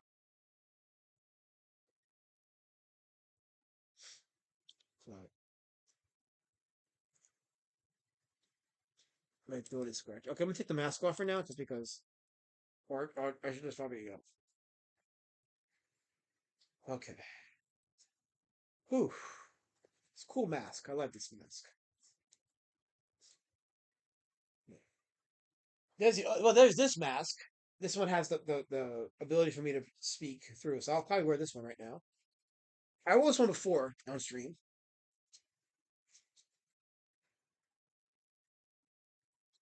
I wore this one before during my 2023 streams when I and Prime were my co-hosts.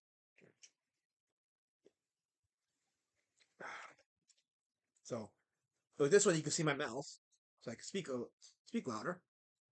Although it looks twisted on this side. Let me see if I can fix it. So it doesn't look twisted. Okay. There we go. Okay. All right. So let's see here. KSS says that the chick who plays Supergirl could have starred in Tim Burton's 2001 Planet of the Apes. They could have saved and make. Oh, that's awful. Damn. She was kind of cute at the end of James Gunn's Superman movie. So she's attractive. Millie Alcock is an attractive girl. Like at the end of Superman, she was pretty cute there. But then when she got her own movie, it's like, let's make her not cute. Let's make her look pretty hideous, and we're just gonna turn away the male gaze and lose a lot of money. And that's what they did. So I don't know. I don't know why they went that route. Oscar says, "Who is that gay luchador?" Words are hard. You know, Oscar, we were great. We had a great conversation until you showed up. You're not gonna ruin our Unitalk, Oscar. No, you're not. No, you're not. Know your place. Can I say something? You may. Can I say something? Huh. Well, wow. All the favorite people in chat.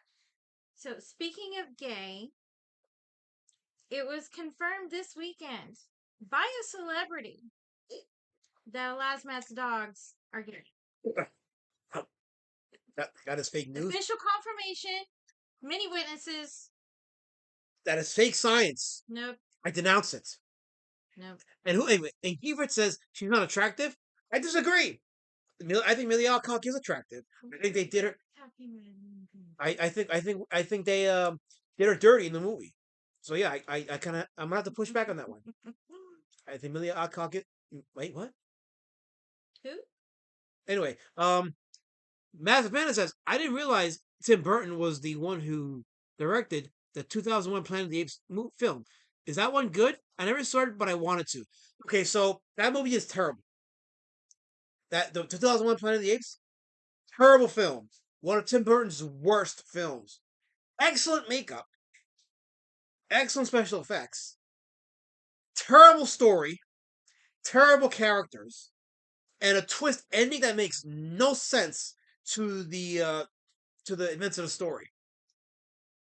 Disappointing. I went to see it in the theater and I was disappointed. And over the years, I'd seen that film more than once to see if my opinion would change. And every time I see it, my opinion not only does it not change, but it actually confirms that it's really a bad remake. It's a terrible remake.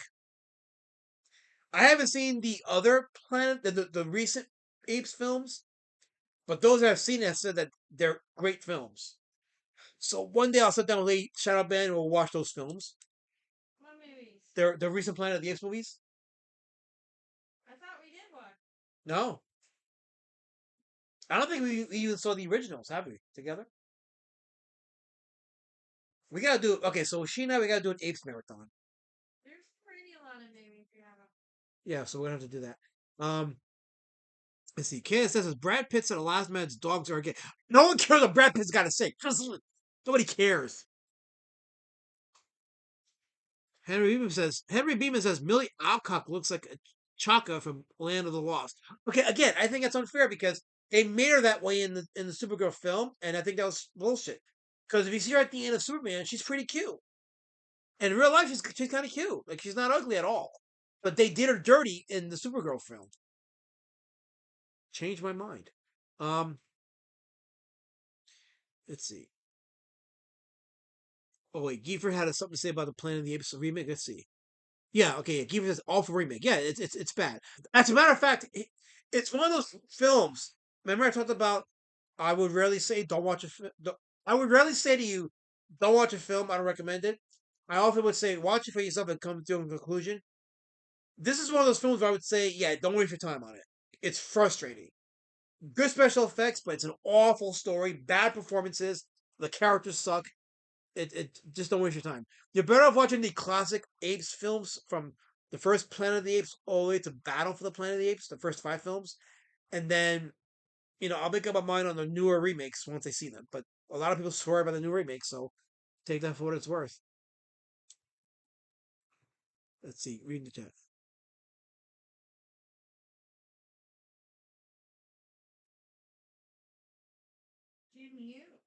No, I'm not talking. Gifford says, "What the f? How would she look different in a movie? It's not a video game because in the end of Superman, she had a little bit of makeup on. Her hair was pretty nice. She wasn't all dirtied up. In the Supergirl film, they made her dirtied up and they made her look less feminine. She looked busted up in the film. Like compare how she looked at the end of Superman to how she looked here in Supergirl. You could see the differences. There's massive differences in how she looked. And then when you see her on the red carpet, she looks all nice and feminine and nothing like how she looks in the Supergirl film. So they totally did her dirty in the film. Let's see.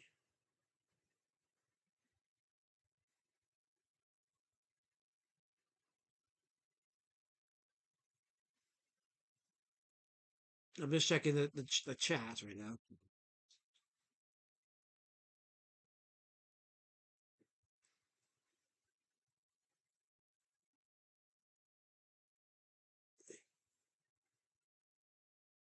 I refuse to take advice from a luchador who looks like a demented bird, says Henry Beeman. Don't do me no favors, Henry. Don't do me no favors.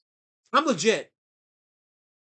Mazepena says, I've seen the OG Planet of the Apes and another from the original series, but I can't remember which one. Don't even realize there was 5 of them. Yeah, so Mazepena, do what I did.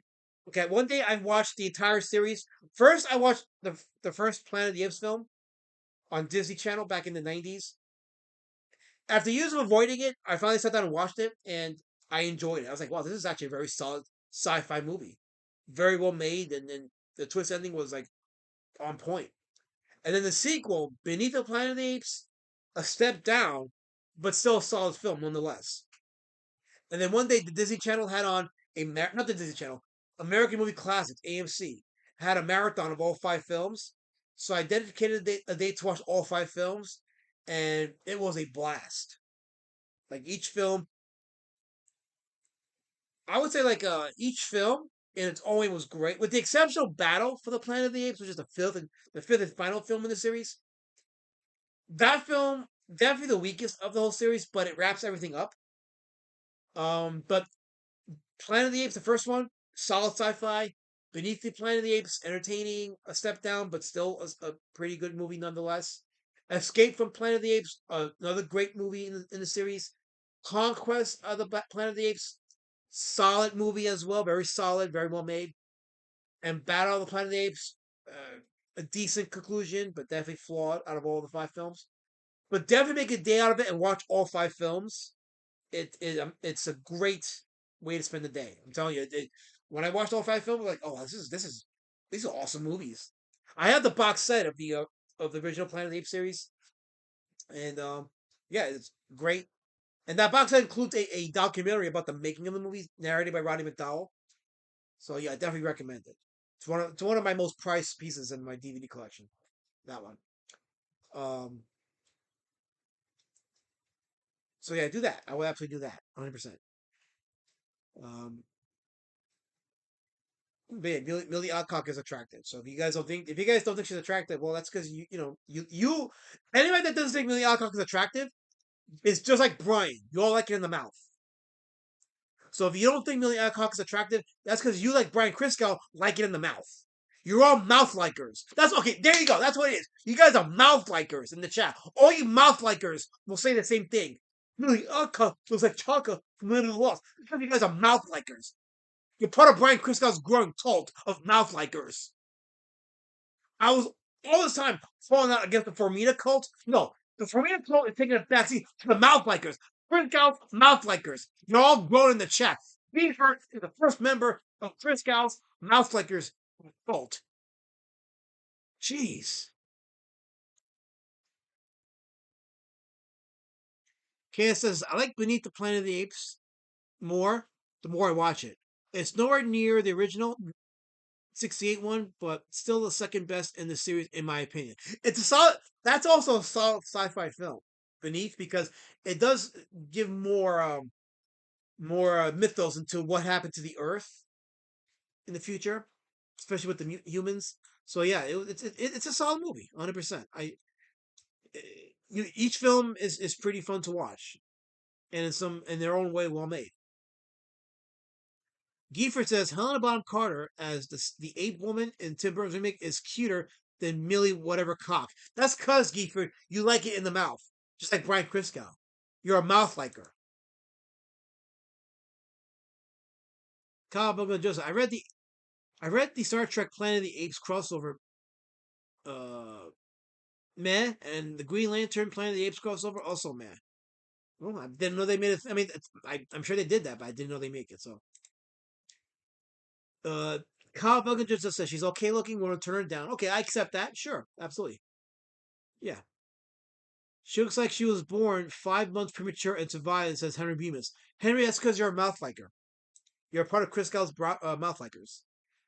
Let's see. No, I'm not angry, Giefford. I'm just telling a scientific fact. You're a mouth liker.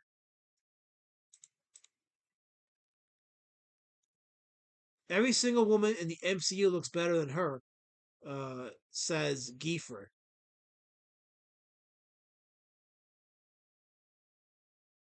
I'm gonna think about that one, Gifford. You still mouth like her though. Chris Gall's mouth likers. Let's see. Everyone was with me because we're not bi. No, they're with you, Gifford, because they're mouth likers like you. You're part of Chris Gall's mouth likers. You're a cult monger. Cult mongers stick together. I'm a free man. I'm a free man. No, you're not. You're a mouth liker, Gifford. You're not. You're a cult monger. I ain't crash. No, Gifford. I ain't crashing out. I ain't not crashing out. Absolutely not. I'm calling out the evil as I see it. You mouth likers. Crack a mouth likers, all you use. Spewing your bullshit, right? Spewing your little cult mongering bullshit. No, it ain't happening here. There ain't no cult mongering here. I'm gonna fight against your evil. All your evils. Give it to Sadie Sinkhole, whatever, still seems like a little kid to me. I can't comment on her attractiveness. That's the one thing, Giver, I may agree with you on, because I know that now all of a sudden there are people in the internet that's like gooning over to Sadie Sink, and to me she's always gonna be that little girl in Stranger Things. I'm like, I can't. She's a kid. As far as I'm concerned, Sadie Sink is still a kid. So that's off limits to me. But you still mouth like her. All you in the chat, you mouth like your pieces of crap. Every single one of you. Do you crash out? No, they don't crash out, Gifford. I'm just pulling out your shit like I see it. There's no crash out here. Not on this part of the internet. No, sir. Not at all. Kawabunga Joe says the actress that played Elaine from Seinfeld is an MCU and still better looking than the Supergirl actress. I mean, look, if you're into cougars, that's fine. That's your preference. But I'm sorry, Millie Alcock is attractive, and you guys are mouth likers like Brian Criscow. KSS says, when you describe the story of Planet of the Apes, it shouldn't work. Astronauts crash on what they think is a different planet where apes rule and they speak English, yet it works. Yeah, it works. It does. You're right. It works pretty good. And I'm good with it. So.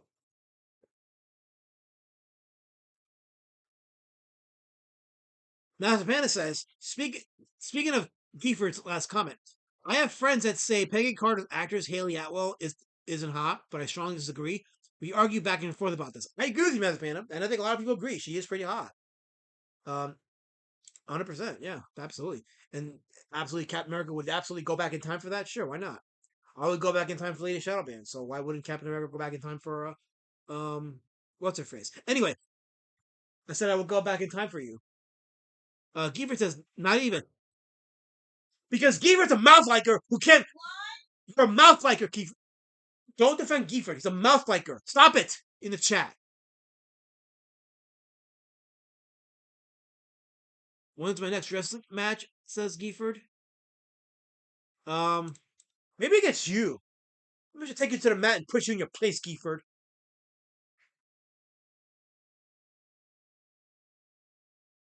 You have 26 watching. 26 people watching. Why? Why? Where are the lurkers at? I don't know.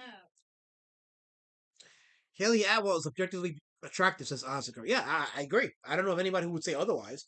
Unless they're like Gifford and Brian Criscow and are just mouth likers. Look, I'll tell you. Let's see. You win nothing, Gifford. You win nothing. Nothing at all, Gifford. You think you do, but I called you out. On your little grung cult with Brian Criscow. I called you out, Gifford. Sorry if that bothers you, but I'm a scientist. I observe and I prove. That's what I do. She's a fuck ton better than the blonde one. Oscar says lurking and jerking. Oh yeah, absolutely. Lurking jerks. That's what you people are. You're jerks. In the chat.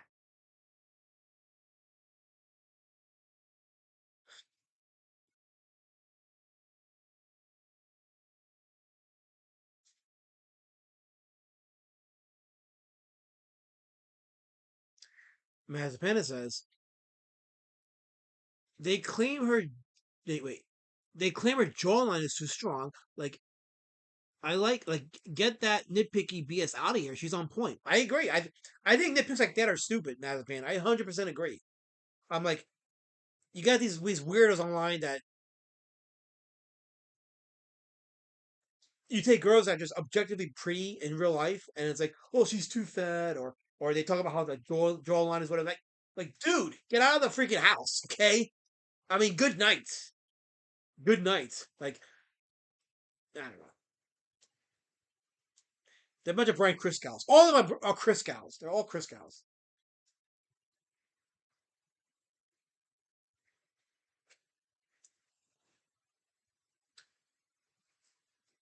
Shout out to the people watching.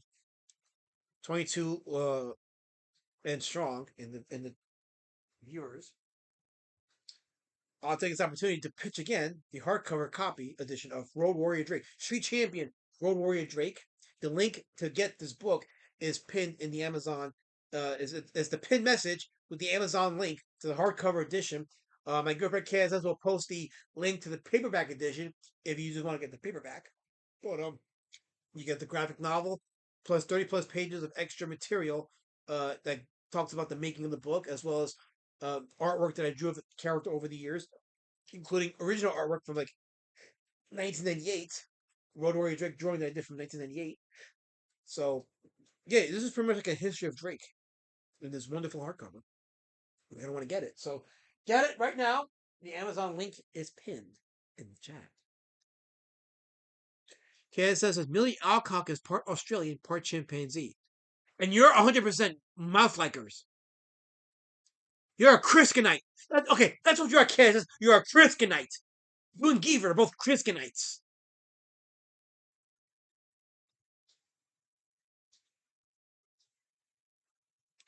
Sick of her BS, says Oscar. Whose BS are you sick of? And why is it Katie? Let's see.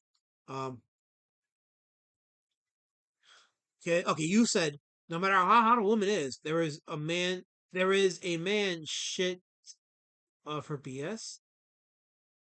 Oh, there's a man sick of her BS. Oh yeah. Oh, well, I mean, yeah, that's true. I guess yes.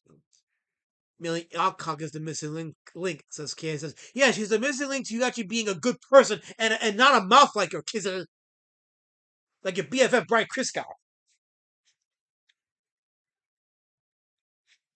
In that aspect, yes, she is a missing link.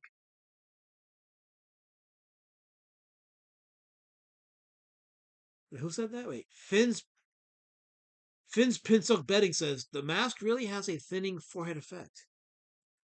I don't know what that means. I can think straight. Very straight. Unlike you mouth lickers in the chat. You liking mouth degenerates, all of yous.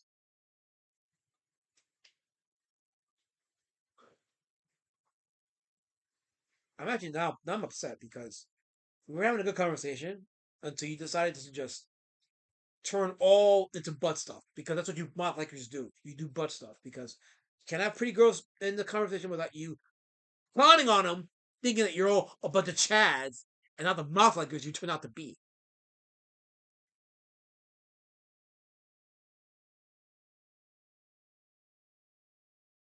It makes my forehead look less fat today. My forehead doesn't look fat at all.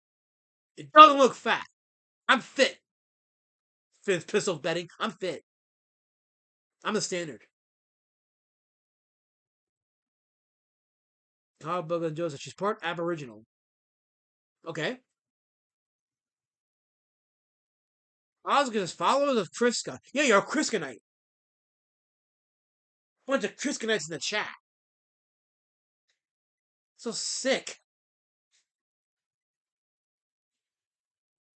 Sick bashed every single one of you. Wow. I don't know where to go from here. I'm very disappointed. I am. My heart's breaking. I thought we were a united community, but we're not. We're divided now.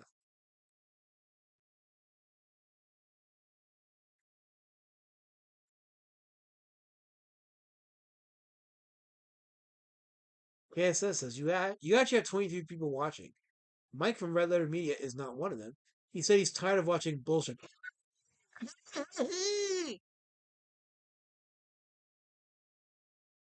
That was hilarious, Kissy. You should be a stand-up comedian. You really should. Your material's on point. It cracks me up. You can make some money. I think you would do great in the downtown district of San Francisco. You'd be popular there. Trust me.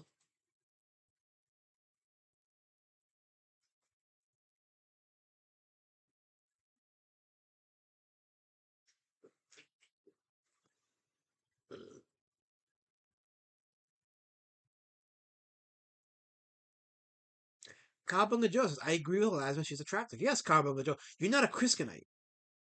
That's because you're not a Christianite. The rest of these people are Christianites. But you're not. You're a free thinker. And you've seen the light.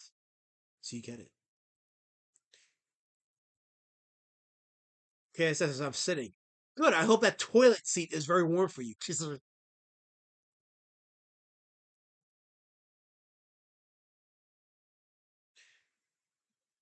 Finn's abused guitar. People, your fucking names. Finn's abused guitar says, I am united with Finn's piss-soaked betting against Finatra. Okay. Okay. Henry Beaver says, who else do you like that we can make fun of?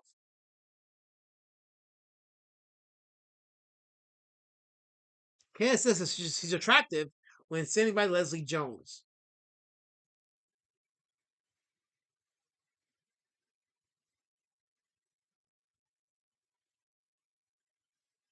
You think I'm gonna say something? I'm not gonna reply to that. I'm not gonna respond to that. I'm not gonna give life to your hate, Candace says. It's not gonna happen. I'm not bringing life into that. No, sir. Not at all. It's not gonna happen. You can make it happen, but it's not gonna happen for me. No, sir. Not at all. It's not gonna happen.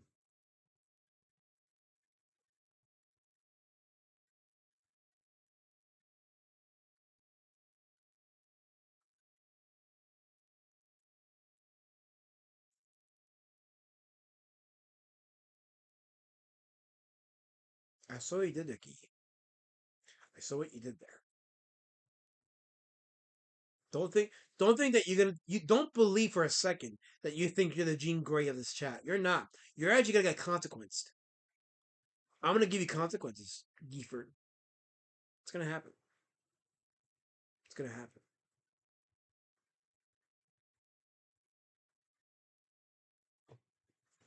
Mazepanda says, if he can check his thumb. No, that's Lady Shut Up. I'm sorry. Lady Shut Up and says, babe, something you should think if she's attractive, and most of us don't, is making me really question your attraction to me. This needs analysis. Time to analyze. Gifford says, this D word said Lena Dunham is a solid 10 out of 10. Well, let us analyze that. I rarely rate a girl 10 out of 10, so that's automatically a lie, because I rarely do a 10 for any girl. So you're lying, Gifford. You're lying.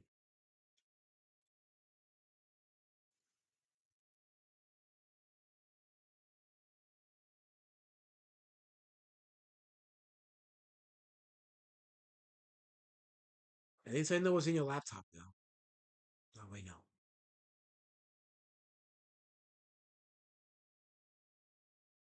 No, I don't. I'm watching you, Gifford. I'm watching you right now.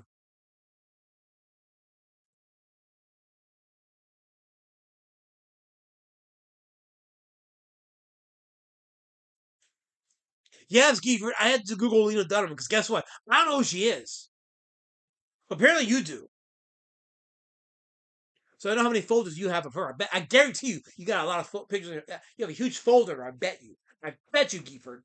We try to turn her on me, then I get tarred and feathered so you can escape without scrutiny. Well, no, Gifford. We all know you're a big Lena Dunham fan, and that's your preference. That's fine.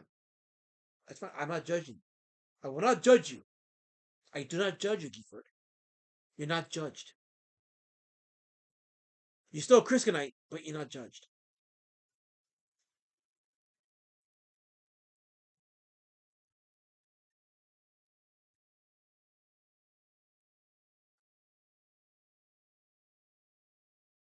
How do you not know her?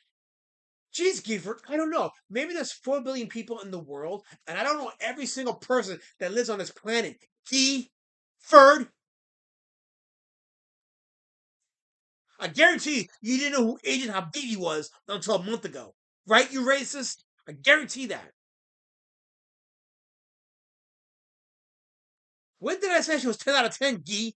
When did I say that? Stop putting bullshit in my mouth. When did I say that? I want proof that I said that. Right now.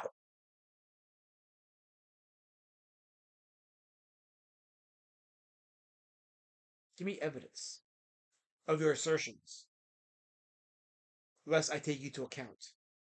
And I will, Gifford, take you into account.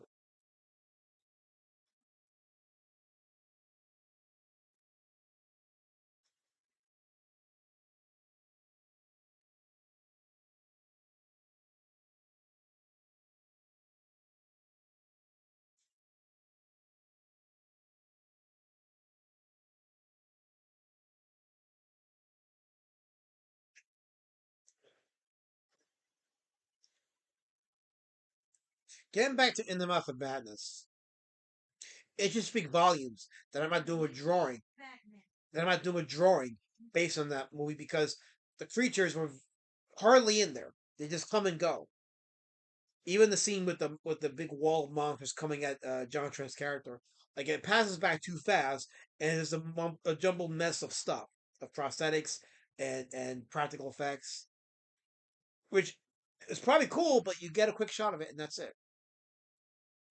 So therefore, I couldn't do a drawing based on the movie.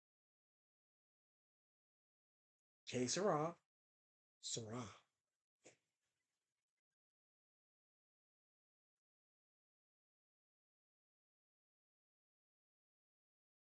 Henry Bemis, I said no such thing. I never said Lena Dunham was hotter than Sydney Sweeney. I don't even know talking about Lena Dunham. What are you people on? What kind of crack you smoking?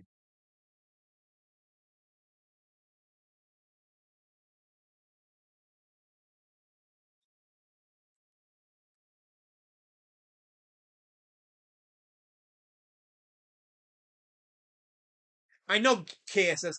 I know Brian loves In the Mouth. He said it, and we have confirmed Kriskanites in the chat. So now that cult is growing. So I have to deal with the Fermita cult and now the Kriskanites. This is some bullshit. And the fucked up thing is, we have people in both cults. We have people that are doing the dual cult thing. Like Gifford, he's a Fermita. He's also now a Kriskanite, confirmed. I'm not sure how that works, but that's the thing. We have crossover cult members now.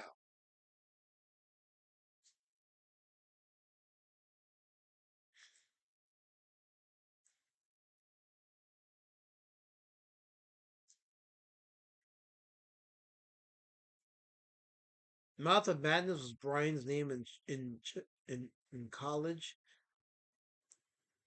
It says Cowabunga Joe. Oh, it was painful to read.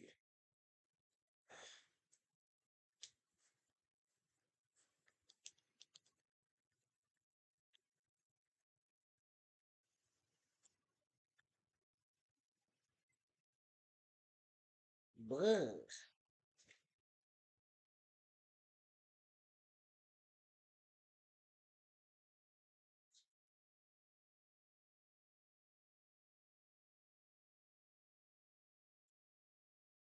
The dude abides says, "You look like a banana has sex with Spider-Man." I think you're afraid of me.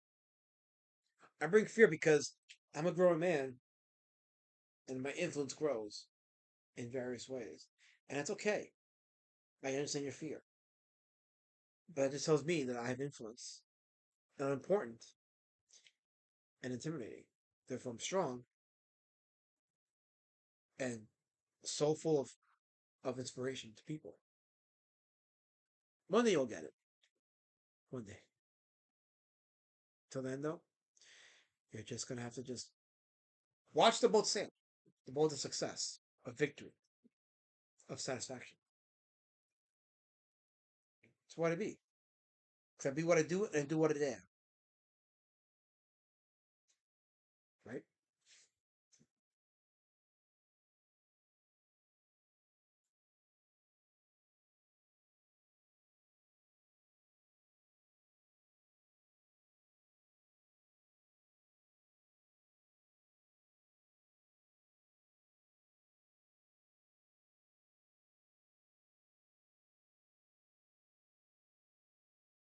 I'm just reading what they're saying in the chat right now. You guys just fear me. You're afraid, and it's okay. It's okay to be afraid. I won't hurt you. Yet.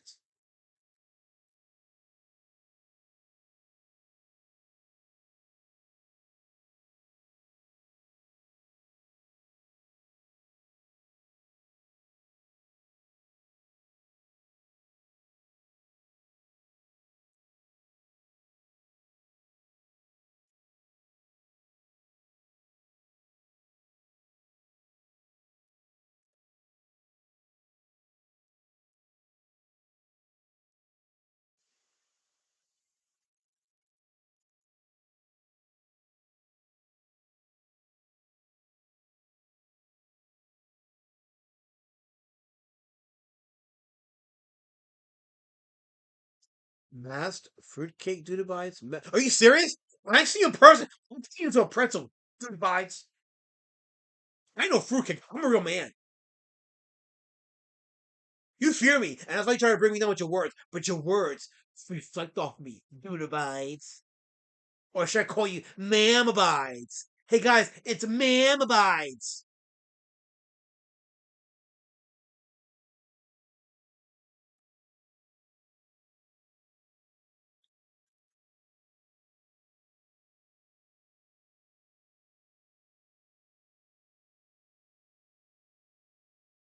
KS says, how is this maintaining 23 viewers? Because KS says they know genius when they see it. They know true inspirer when they see one.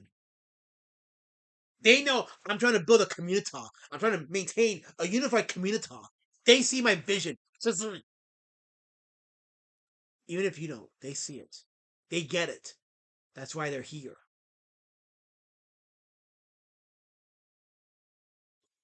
That's why they're here.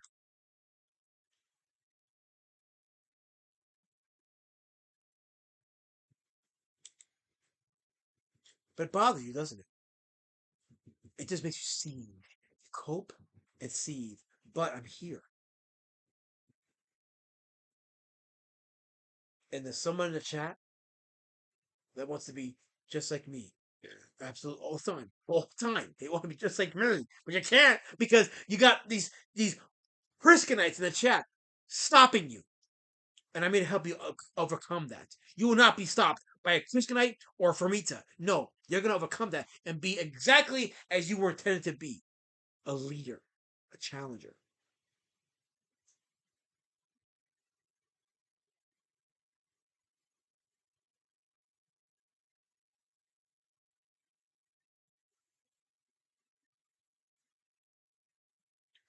Spain wishes, Oscar, that I was the one invading it. They wish.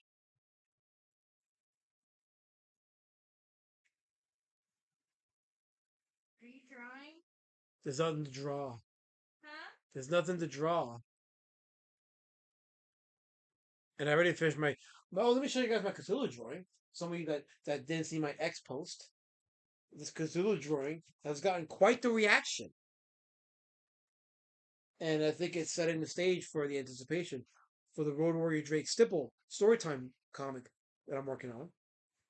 But yeah, this is a Cthulhu drawing. Not a mammoth drawing! Whoever said that. I think it was Monogamous. This is not a mammoth. This is Cthulhu.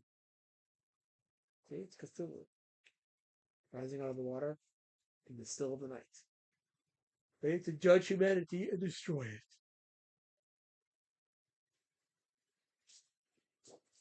This will be a nice piece to sell.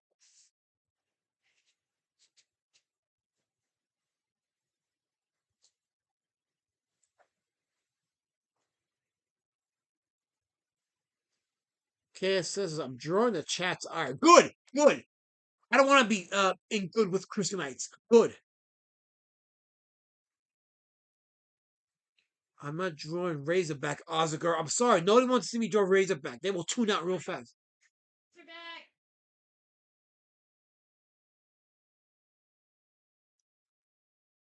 Unhinged Entertainment says that's dope. How's it going, Jason? Good seeing you in the chat, man.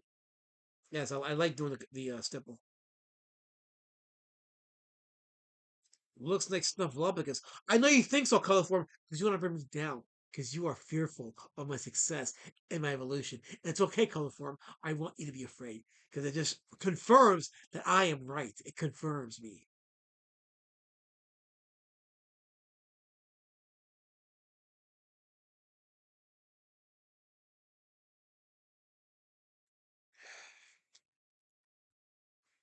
I think I am. I think I'm done for the stream. I can only think of so much more to say, but I can't. I am drained because I had a fight on so many fronts on the stream. First, with those of you who were fighting me, in the Mouth of Madness as if it was a good movie when I said it wasn't. I had to deal with those people. I had to deal with those of you who, well, I think most of you agreed with me on Spider-Man, so that there was no fight there. But it seemed like with everything else I was saying, there was a pushback or fight of some kind, and you all had your spears chucking at me. It was so bad today that I didn't even get to issue an agape. Nobody got an agape today because you were all equally insidious. So I have a backlog of agapes that I had to give out. So maybe on Thursday's Indie Comic Out live stream, maybe I'll have an agape to give out then. And I gotta start catching up on my agapes. But today, no one gets it. Not a single one of you deserve an agape today. Not a single one.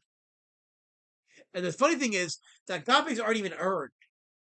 But today you are all a little extra bit of spicy and saucy and sassy. A lot of sass in the chat. So no agapes today. 26 viewers. 26 people tuning in to tell me that no one gets an agape. That's quality YouTube, guys. That's quality YouTube.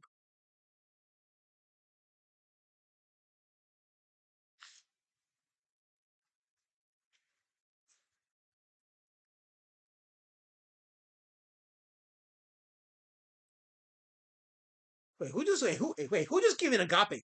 Sovereign man, of course. Sovereign, you're not authorized to give anyone an agape, let alone me. Know your place, Manicore. You're not authorized to give an agapes. Chat, I want him consequence right now. He doesn't get to issue any agapes. Nobody agapes nobody in this chat except me and my top lieutenant Mazepana. That's it. The rest of you are unauthorized to give out agapes.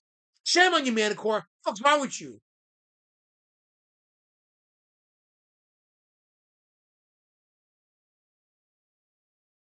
Giving out agape. Who the fuck are you giving me agape? What the fuck is wrong with you? You really want to go there? You really want to do? You want to do this here? We can do it here now. Let's do this. You agape me. What the fuck is wrong with you? Know your places, people. You don't do agapes except me. I give out the agapes.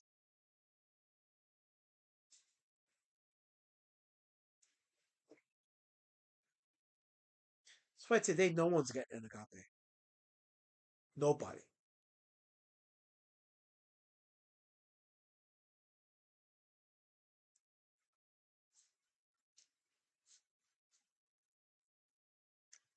See, I'm so bored with your evil that I could not yawn. Kitty, why did you type that? Oh, for Philippians' sake. Why did you type that? How do you say that shit with a straight face and not look at your fingers and say, I have salt in my fingers. I gotta go put them in a batch of boiling hot Listerine or bleach and wipe off the evil that I just typed in the ethernet. Why do you do that, Kissy? Why do you go through the horrible uh process of dipping your hands in boiling bleach just so you can get an ownage on me with stupidity like you just typed in the chat? Why do you think that's a win, Kissy? I want a detailed explanation from you on why you think that's a win. I'll wait.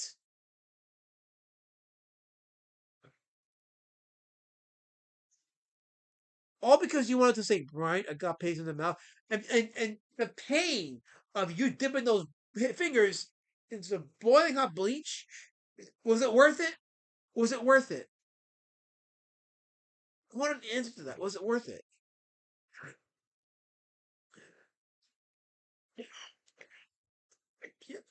Give me cough now. Now I got the AIDS from reading that stupid comment.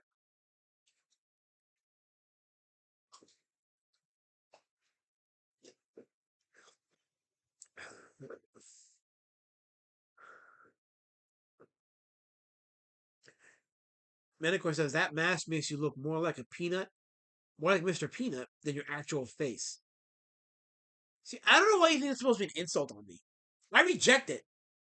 It's rejected. So I don't know why you think that you're trying to insult me, Manticore. Why make you think you're a big boy on your keyboard saying, I'm going to tell this guy he's a peanut.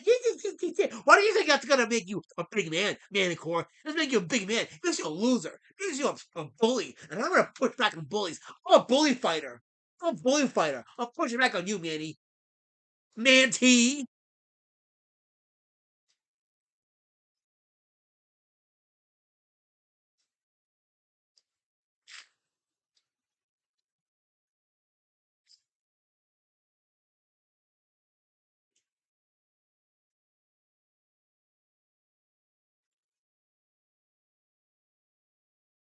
Unbelievable.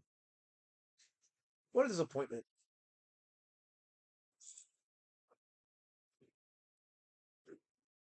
Absolute disappointment. I think your eyes are fogging up. No? I mean, they are kind of, the thing is supposed to be kind of foggy. I don't know why they made it that way, but I guess, sure, why not? Why not, right? Why not, chat? Why not? Why not?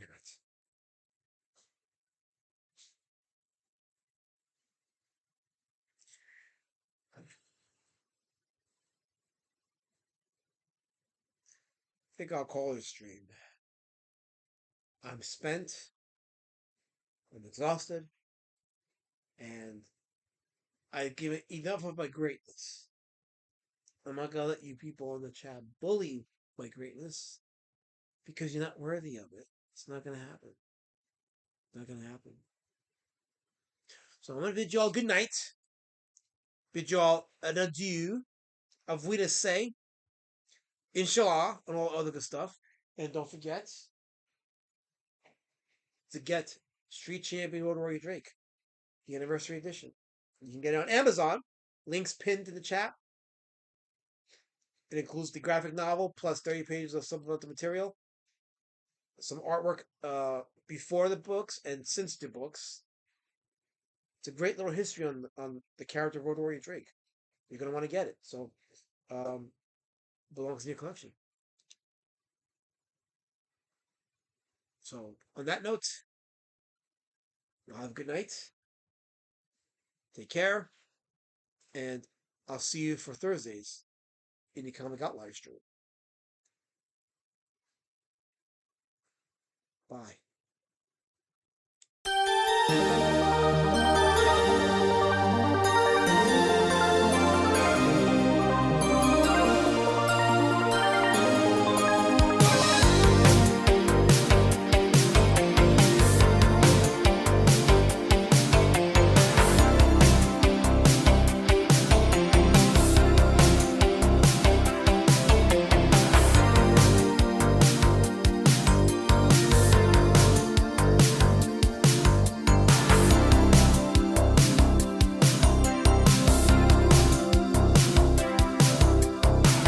I told you no agaping, Manticore. Stop it. I saw what you did there. No unauthorized agaping, Manti. Not a single. Okay, cat. I want him quartered right now. Just for that. He ruined the outro. Score ruined the outro. Just for that nonsense. Just for that agaping. No agaping that's gonna be authorized by me. Guys, this is the outro y'all wanted. I'm tired too, Kizzy. I'm tired too.